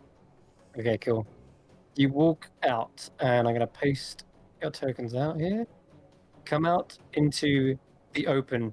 You feel a shrill wind in the air, accompanied by the slight weathering of a sandstorm. It's light, though. It's not like a full-blown sandstorm. It's like as if the dust and sand's just been caught on a breeze that's continuous. As you exit from this place, you were definitely 60 feet below the surface. However, you come up onto the exit of this large exterior, you can see the ruins up above you. Don't look so crumbled as before. There are 4 pillars out ahead of you. And in the grey... Having to reload, so... Yeah, that's fine. I'll let you do that while I describe the strange grey, distant horizon. There is no sun, there's no moon, just dark grey clouds. All around you, the sand was... It just looks like dust and ash. It's lost its kind of luster and yellowy colour. And scampering around in those sands are these small creatures devoid of skin or hair. They just have this kind of decayed flesh exposed. No lips on their face, just these fangs that kind of look like a leech on the like the head of a dog, without the forearms. I'll give you a little clip of artwork. And as they charge forward, their gnashing jaws seem to rush towards you. Yeah, that's why I said a pug doing a walk. Yep, Oh, that's what I recognize those, but I can't think what they are. you recognize those. You mean? Yes. Because as Irina, you had that little influx of tidbits of information and knowledge. As you come out and meet these head on, the flame around you erupts and recognizes these as the wretched creatures that must be purged to pave a way for these poor souls. They are actually known as the wretched, and that's what you kind of hear in your mind as Candlewick comes to full light. So, But he's a with good that, guy. I was so worried he was evil for a minute there. oh my goodness! Okay. All right, with that, Whew. hopefully you're all on the map. Let's roll some We quick. have to kill these poor fire ganassi. I got 15 minutes to slaughter these things, so let's go. And Irina, you're emitting light in a 30-foot radius, is it? Yes. Okay. I'll give you 60 there. You know what, let's make it 60. Screw it. Candlewick's in his element. Alright, cool. There we go. So Irina's just this ball of fire. It is grayish fire though. Give you that. There you go. Cool. All right, a couple of these things are up first. One of them charges from around the pillar, and well, you're in the lead right now, so I'm going to say, going to take some of the brunt, rushes towards you, and goes for a quick bite at your heel, and you kick it away before it even has a chance. Probably as the flames erupt, it's like falls backwards onto its butt. It does take damage for coming in within 5 Oh, feet of me. get ready to roll a lot of d10s then, because these guys are charging. I'm just trying to find it. Hold on. Did Llewellyn not roll for initiative? Or is Oh that yeah, just there we go. No, he didn't. Oh, he's at the bottom. Cool. Once- Any creature that moves within 5 feet of you for the first time on a turn or ends its turn there takes 1d10 of fire damage. Yep. Get 1d10s. In the How many distance, have I got? you just the one. That's fine, no worries, Mr. Glaive. You hear this kind of moaning command from the distance, and a figure that's just barely visible behind a pillar extends an arm and goes. I have no idea what he said, but it sounded more moany than anything. And he charges forward as well. That should be Irina roll with that. Not Andy. Okay, 1 point of fire. Alrighty. And he's got But do one. they still get a charge from that? Yep. Yes, they do. Any damage you deal with any spell. Okay. That's going to be its go. It has to dash forward, but it seems it's been alerted to your position, rushes, and these spikes at the end of his arm are his arm. Let me just show you another image of these guys. They're pretty grisly. They charge forward, letting loose the chains, letting loose the hounds of war. Okay, you are up, Irina. You have Investiture of Flame already upon you. Okay, in which case I am going to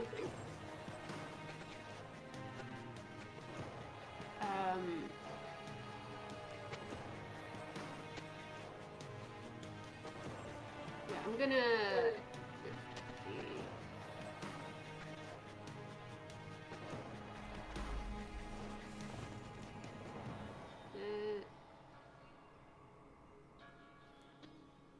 yeah, do you know what we're gonna do? Eldritch Blasts. Okay. I'm gonna go for the big guy. Yeah. You will have disadvantage because there's one in melee, unless you deal with that thing first. Oh, okay. In which case, I'll just literally straight up use Candlewick and attack it twice then. Okay, cool. So 1. Oh, sorry, I didn't click on it. That's fine. 17 hits. 17. And you did 6 points of damage plus. Sorry, not 6. Yeah, it is 6. What else do you do with And it? obviously another ping. Yep, 2d6, isn't it? No, you haven't- I've you got to roll. I've got to hit him one more time. He's got to take Okay. one more charge. It's 3 charges at the moment. Not add your charisma. And then my second attack with Candlewick. Another You had- 17. Do you add charisma to damage, right? Yes. Okay, so that should be.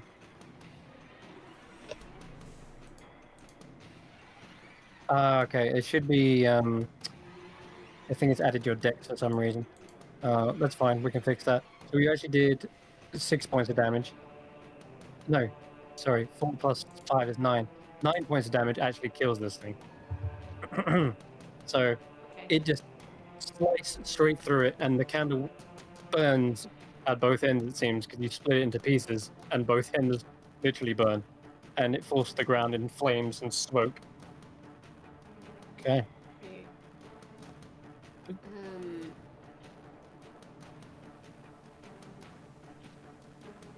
So that was the first roll, right? Yeah, that was your first attack. So if you want to run up to another, you can. You're within Yeah, reach. I was gonna say I can get up. I can get up to the big guy. Yes. And I'll use that. And second then attack on him. do your second attack on him. All right. So for 8 damage. You want me to re-roll it, or That's fine. You got the hit, and he is immediately sparking. He's with the Candlewick bomb already beginning to ignite.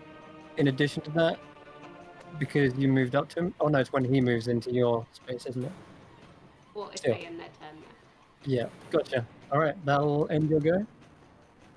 One of the wretched rushes around a pillar. There was more than what you initially thought. Rushes up and starts gnawing at your leg. Oh, he caught you off guard. Ow. How much damage?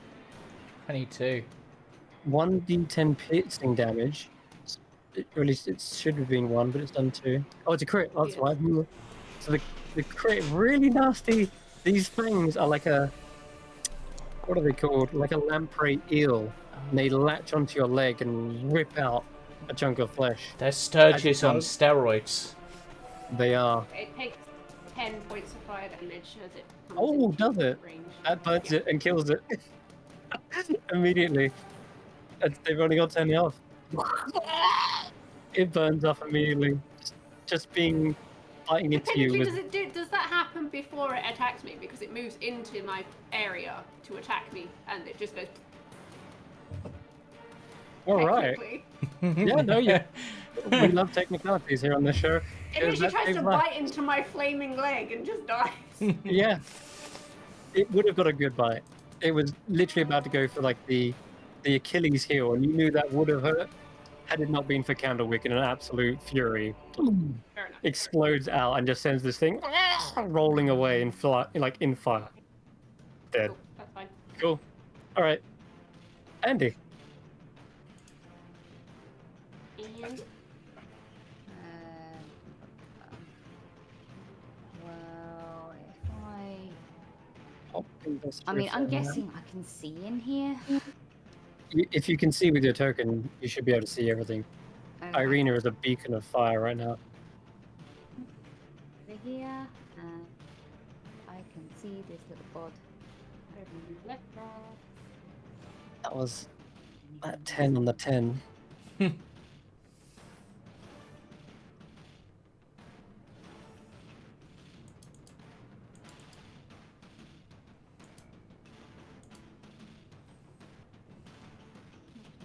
Yeah, you've got plenty of range on it. No, I'm control. Oh, you just click on it and it will do it. There you go. Oh, I didn't know what the actual roll was. That's all. I was trying to find that out. But Oh, anyway, yeah, okay. fine.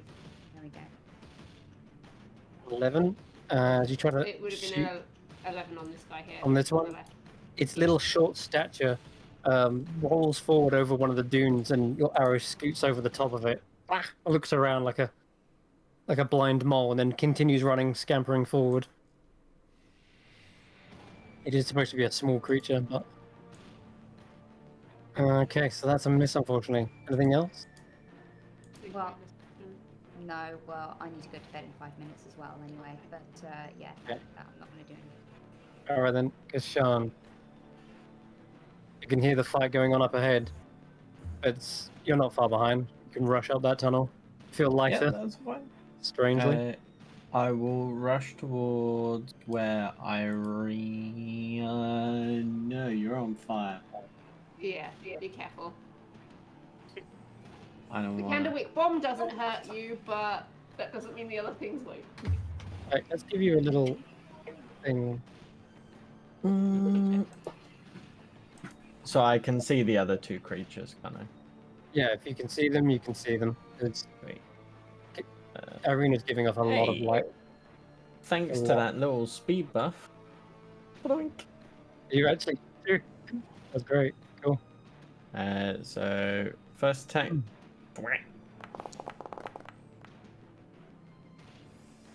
I'm assuming a 23 hits. There we go. 23. Yeah, that's a hit. Cool. And so 8 points damage. Second attack. Oof. Nice. Probably uppercut it in the throat, closing its mouth and then smashing on the head. And it just skids into the ground, unmoving. Looks like you really broke it. Okay. that will be my turn for now. All right, and Carius, you're up. Right, Carius is gonna glaive over here. Oh, there's two of them. That actually makes this all the more fun. Okay.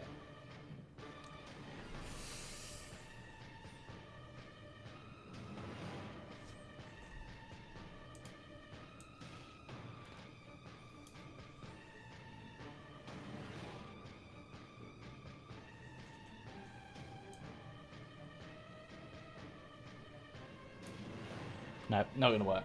But, right, let's... Well, considering fire seems to be the order of the day, let's bring some fire into this with a transmuted spell, and we're going to go for a fire shatter. What? How does Yeah. Is it like a canister exploding? I don't know, but either way, it's a fire-based shatter. Very cool. Mini fireball. So, yeah, like a mini fireball, I guess. Oh, cool. That works. That's enough to destroy this thing. The other one looks quite burnt, but it is not retreating by any means. Rushing forward, even whilst on fire.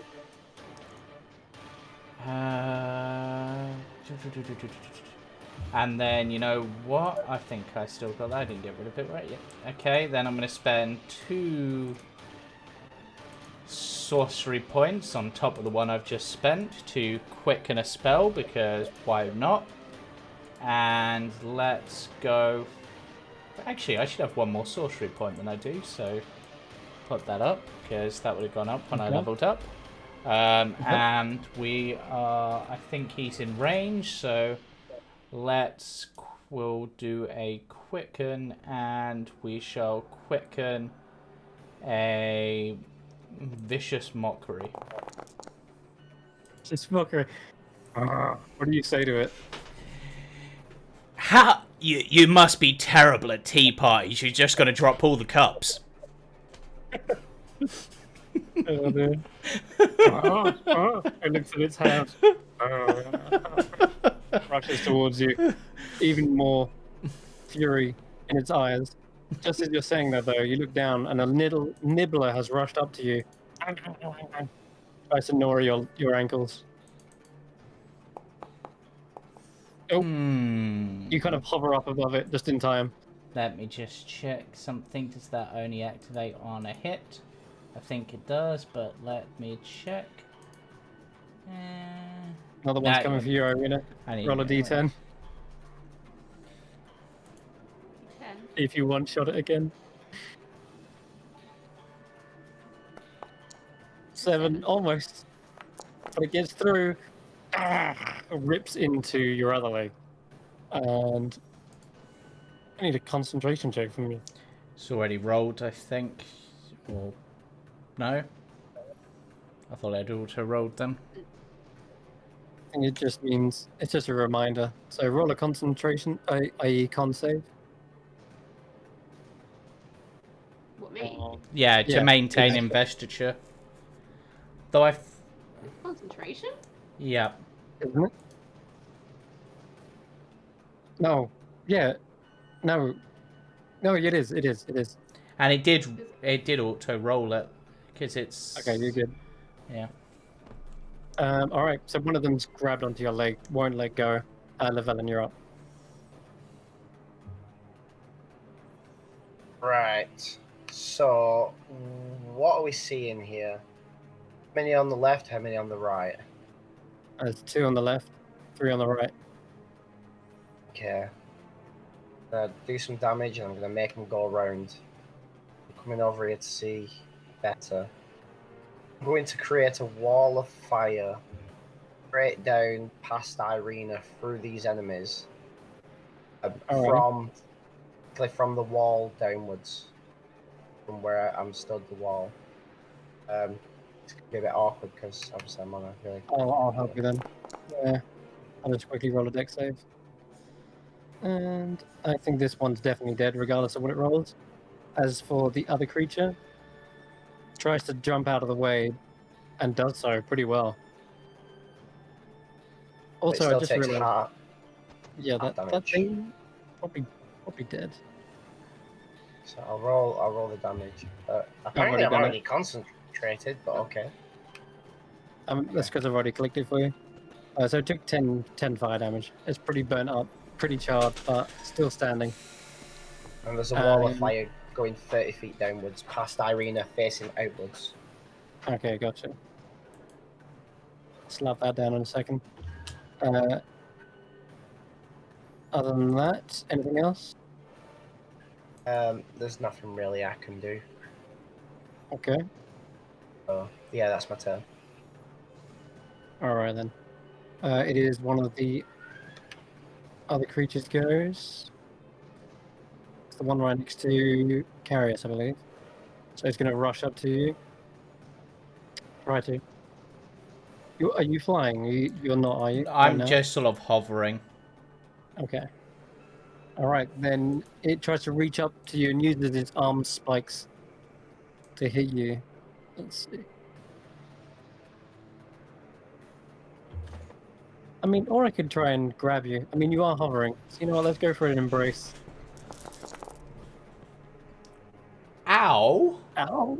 21 to hit.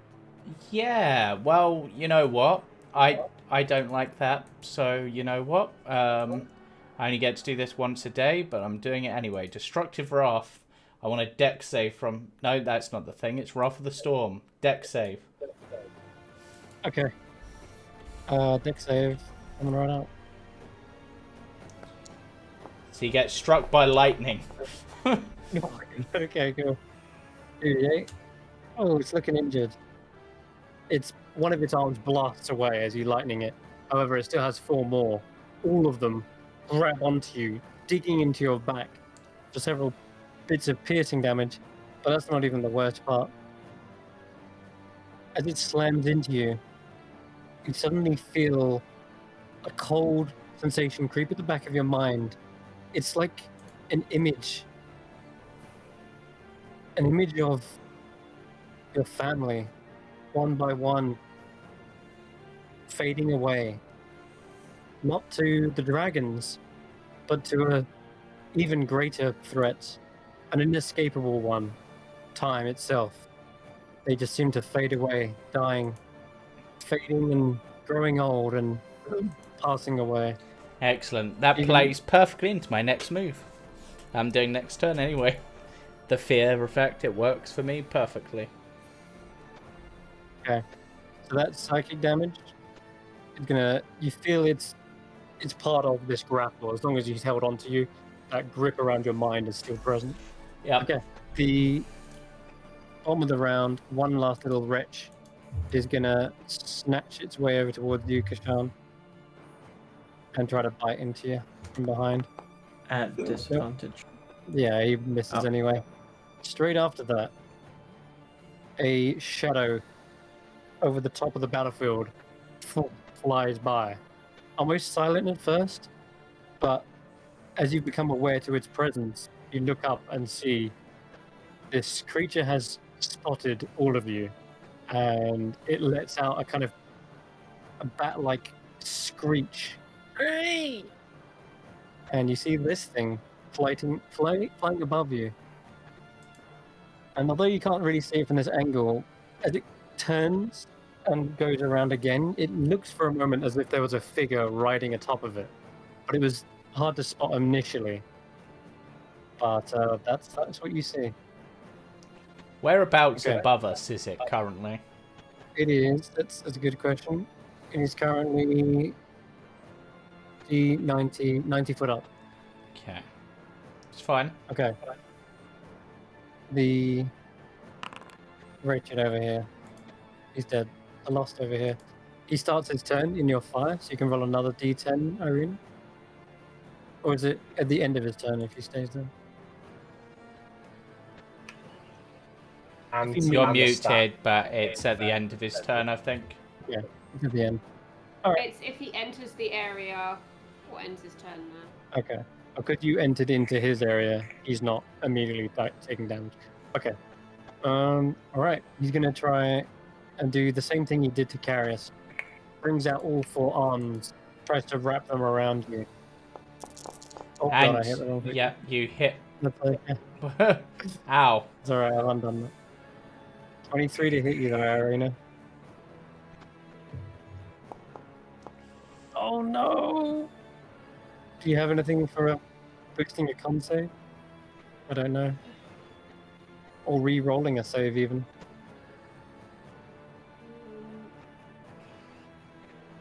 No, Nope. Okay then. Then the worst unfortunately not. thing happens. Not only does he wrap his arms around you, but he seems to be stifling the flames of Candlewick.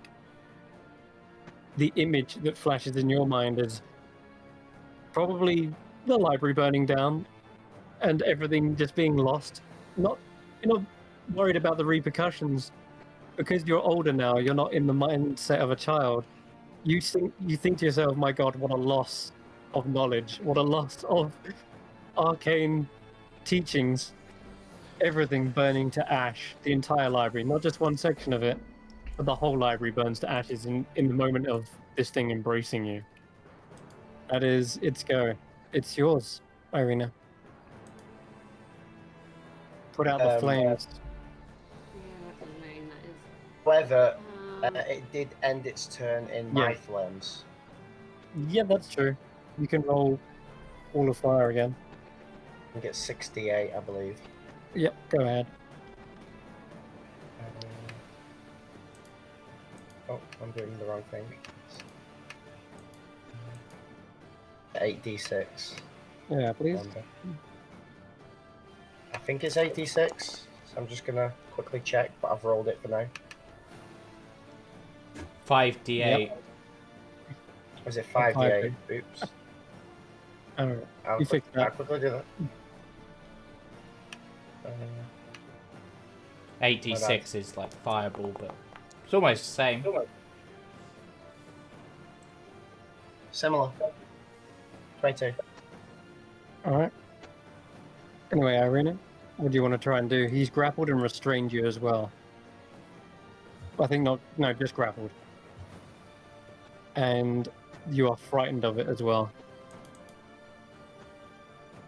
I mean, I'm grappled, so I can't run anywhere. True.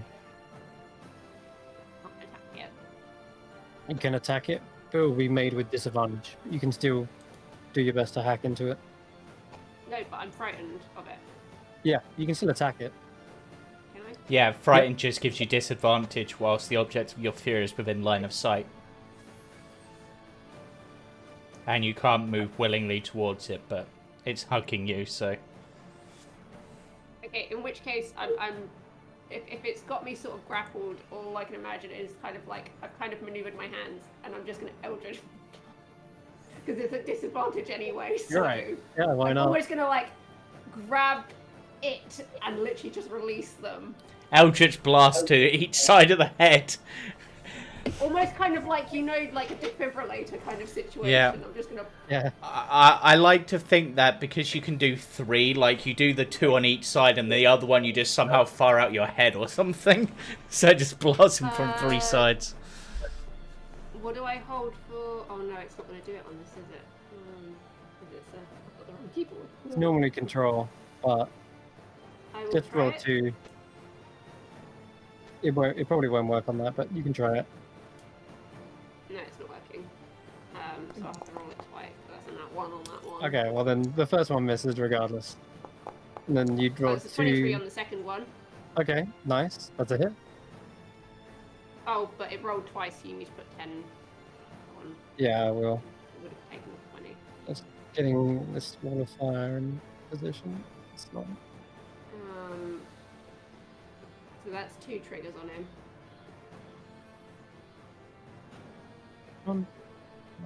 This one. Then you've got your There we third go. blast. Yeah.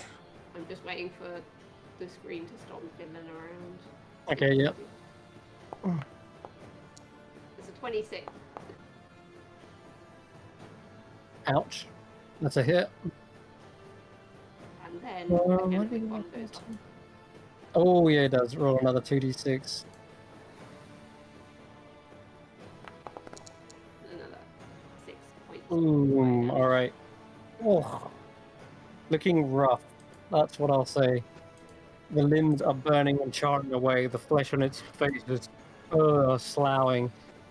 But he's still got these big spiked arms dug into you. And with that, at the end Yeah, of your they're just like- turn, as a reaction, it's going to use Tightening Embrace. And he pulls in closer. The arms dig deeper into your sides. It's excruciating pain, but not physical. In fact, you just suddenly are racked with another vision of the library just burning to ash. And it's not Okay, just the library books this time, but all the wizards burning with it. And you think not just a loss of knowledge, but a loss of life. A loss of potential. That's okay, it. That's that's its going. fine. When it does that, That's I fine. would like it to make a dexterity saving throw, but it currently has its arms embedded into me, so it can't really. Are you using Hellish Rebuke? Yes. I think that's when it can make an attack against you, right? Or is it whenever it takes damage? It just says you point your finger at the creature that damaged you. Okay, cool. Alright. Dex save it is. I'll give it disadvantage because it is kind of... Yeah, it fails. I always am shocked at just how much damage this thing does, but that's pretty good. Alright, let's get rid of that d20 because it's already done it. 37. That is enough to kill it, I think. Yeah, 18 plus 18.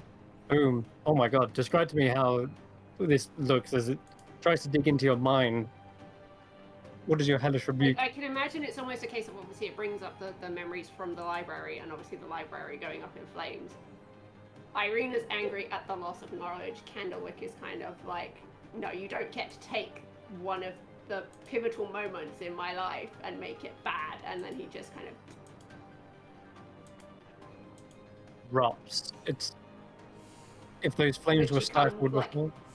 because it's again, it comes from the hands where obviously Irene was doing the Eldritch Blast.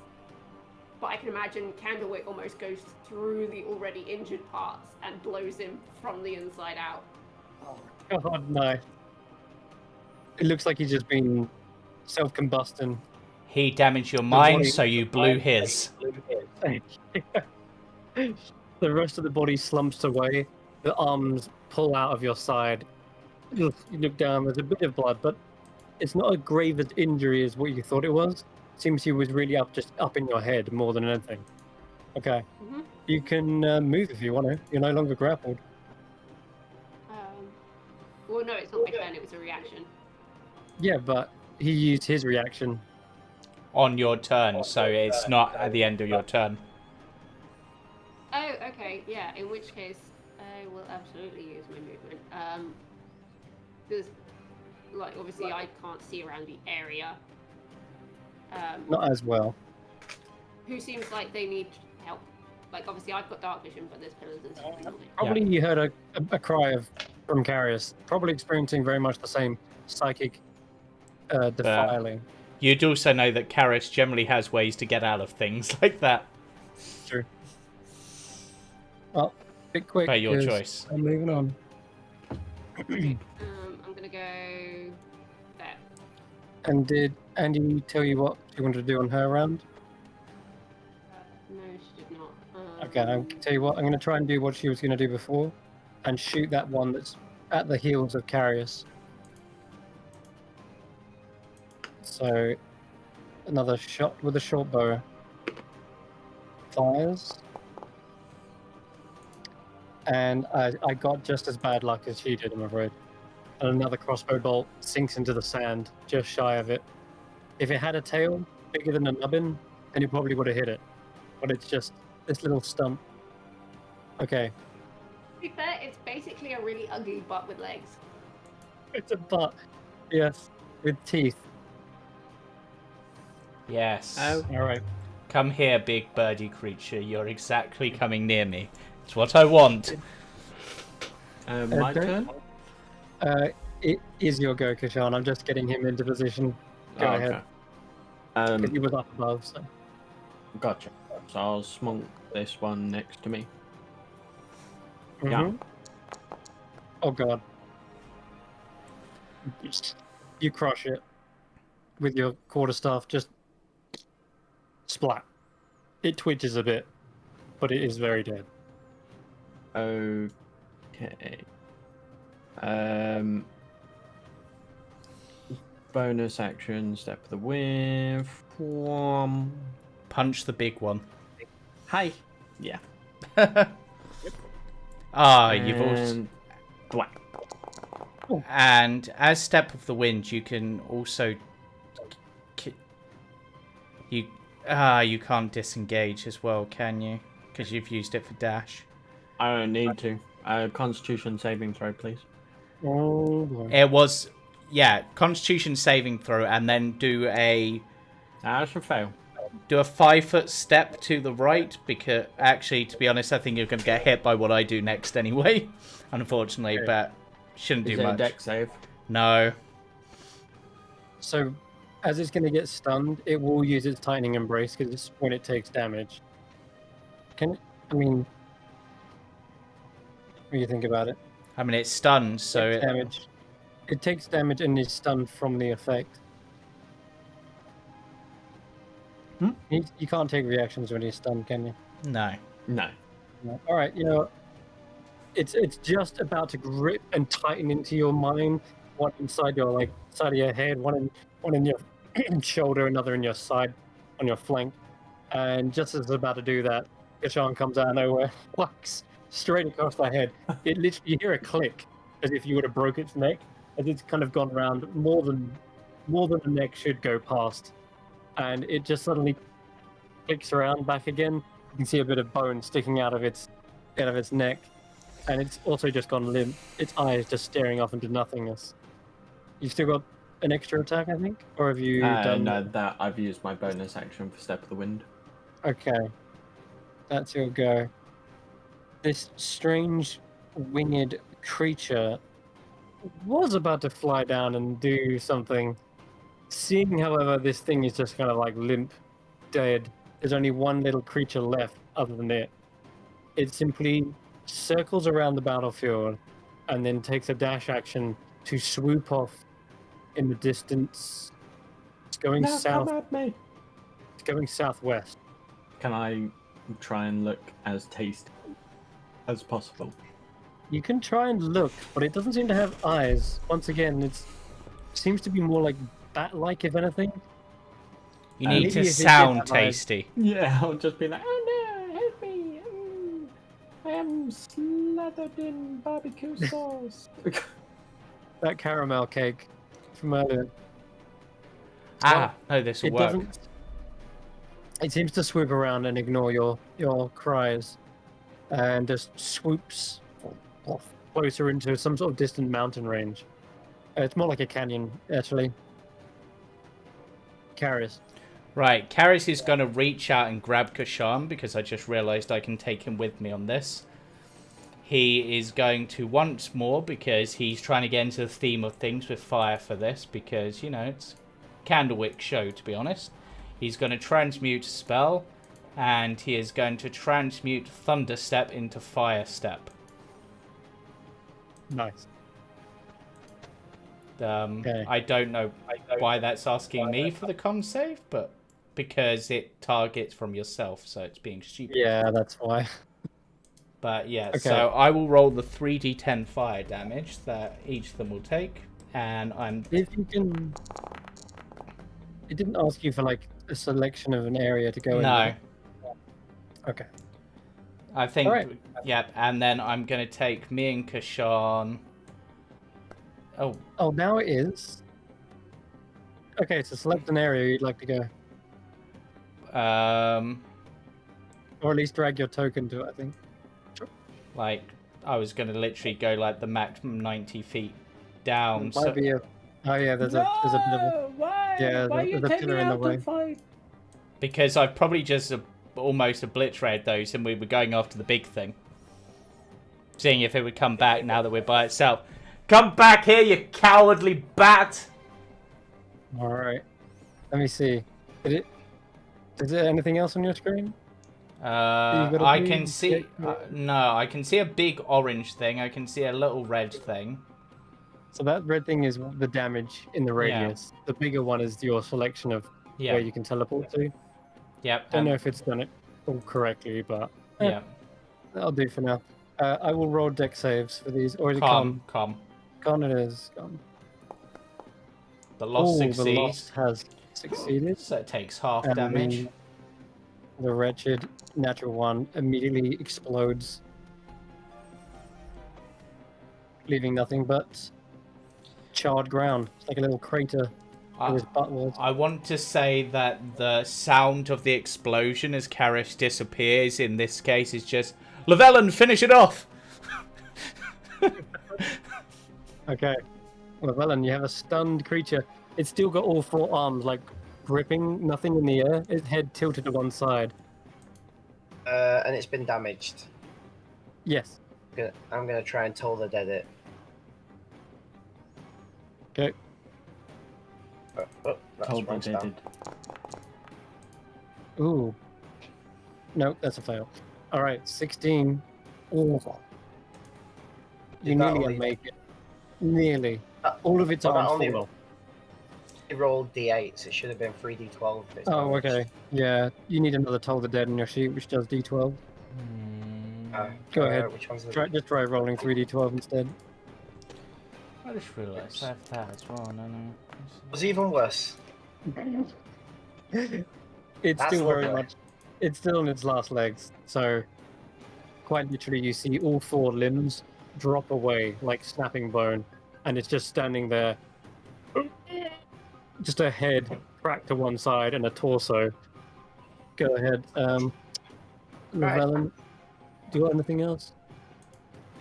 No. Again. We're back to Irina.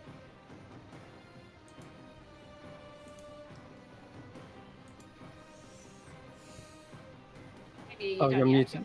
Yeah, that's it. So back to you. It was stunned, so it kind of like turns around, looks two of you towards were you. talking at once. I couldn't tell if he was finished. No, it's good. Or your turn. Cool. The fly thing. How far away It's is it? 90 feet in the air and 90 feet away. Wait, in fact, actually, 60, 120. It's 120 foot away and 90 foot in the air. So, if you want to know exactly how far that is, it's a lot. Yeah, I'm diagonally. How far? Okay, hold on. We've got a tool for this. I have a tool. 1 second. Oh yeah, because you've got the Eldritch Sniper, so it might Hey, still who be. moved me? Someone. I'm moving you so that I can measure this correctly. Hold on. Okay. Just give me a Don't second. move me. Don't you manhandle me. I mean, to be honest, I think it might actually be in range because you've got like 300-foot range, right? Oh, fuck. I target the wrong thing. The glowing wing is 158 foot away. 0.113883. That's Pythagoras' theorem. But yes, 158 foot. Sniper, obviously, is further than a normal Eldritch Sniper. It's 300 feet, Eldritch Sniper, I think. Yeah, but for some reason my Eldritch Sniper only says 120 on it, but I know it's more than that. So I can definitely hit that from here. Okay. But yeah, Yeah. I can't click the thing. Yeah, if you want to do that, you can. That's absolutely Um, what I'm doing. Alright, go ahead. You can target it now. Well, It's in the where is corner here. it? Number one. Number two. Oof. Evasive maneuvers. One of them strikes it. Oh, okay. You clip its wing, and there's a few sparks. But it is not falling. Doesn't look so easily put down. A second one hits it, and I guess that those sparks turn into I flames. can do a thing. Where is it? Hang on, I'm And just tell me looking you at have. it. I can pull it towards me. You do have. Okay. When you hit a Arms creature of with a your dog. Eldritch Blast, you can move that creature in a straight line 10 feet close to yourself. So I can do that twice because of Okay, so you pulled it to about 110 20 foot feet away. closer. Yeah. It's All like, right. oh no, you don't. You And get it also has some 2 charges on it. getting like yanked backwards, and it's at this point you see there is definitely a rider on it because he kind of veers back, right? And there's this guy turning around, looking back with this kind of like shroud over his face. Let me see where he is. There he is. This little guy.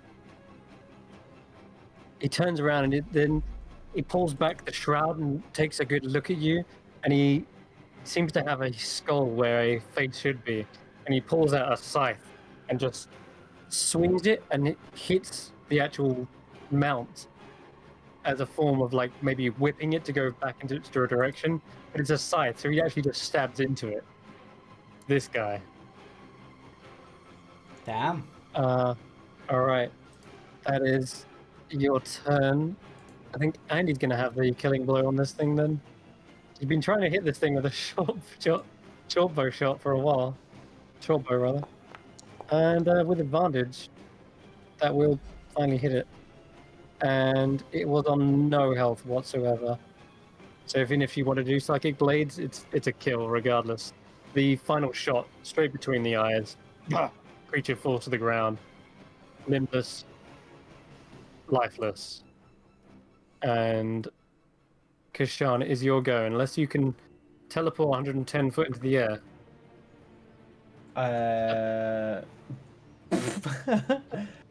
Well, for my next trick. Are you going to try to use their zippity doo dah, whatever it's called? Because that can fling you, right? I got. Try.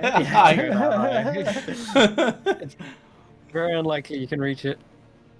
But as you survey it, swooping into the distance, he's going to take one more dash action.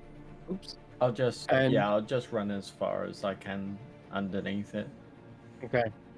It goes over a canyon, and so it kind of you have to kind of wind your way through.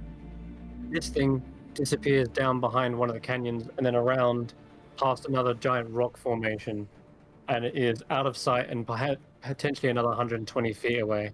It has likely got away unless you really want to catch up with some crazy teleportation. But that's going to be up to you. Because, Karis, you're going to be up next. Yeah, I'm just then we'll end thinking. it. How far away did you say it was? 120, probably about at least 400 and something, about 400 feet away, perhaps more. I don't think I have. But you don't know the direction it's gone in. No, I don't have anything with that kind of range even. Basically, because it's on this level now. I'll load you into the map because you'll see this next week anyway. But here you go. Tell me when it's loaded. But this thing has definitely evaded. It knows its surroundings better than you guys do. You'd be teleporting in blind.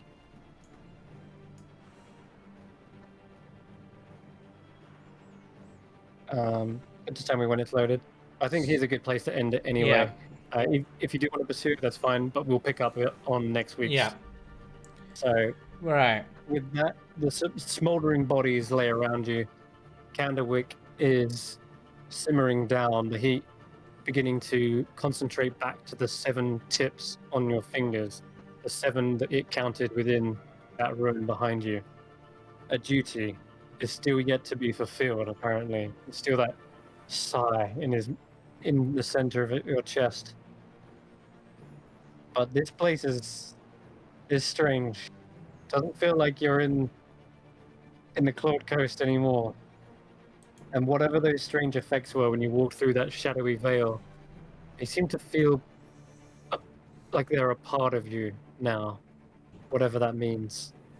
Carius, one last thing, because it's become apparent now, I've also put it in your journal entries. When you got struck by those piercing arms, you look down and your blood is grey, not red, just pure grey. Huh. Yep. Well, that's interesting. whereas the others, they still have a bit of coloration to them. But yours Yeah. is just Yeah. straight grey. I think I know where Anyway. we are, but That's where we'll wrap up. Thanks very much for watching. Tune in on Monday as well for the continuation of What Lies Beneath in the Underdark. And then also on Sunday for Baba Yaga's Dancing Hut, the Witch Hunters, as they finish the Elemental Trial. Cool. See you then. Bye-bye. bye. Bye bye. Bye.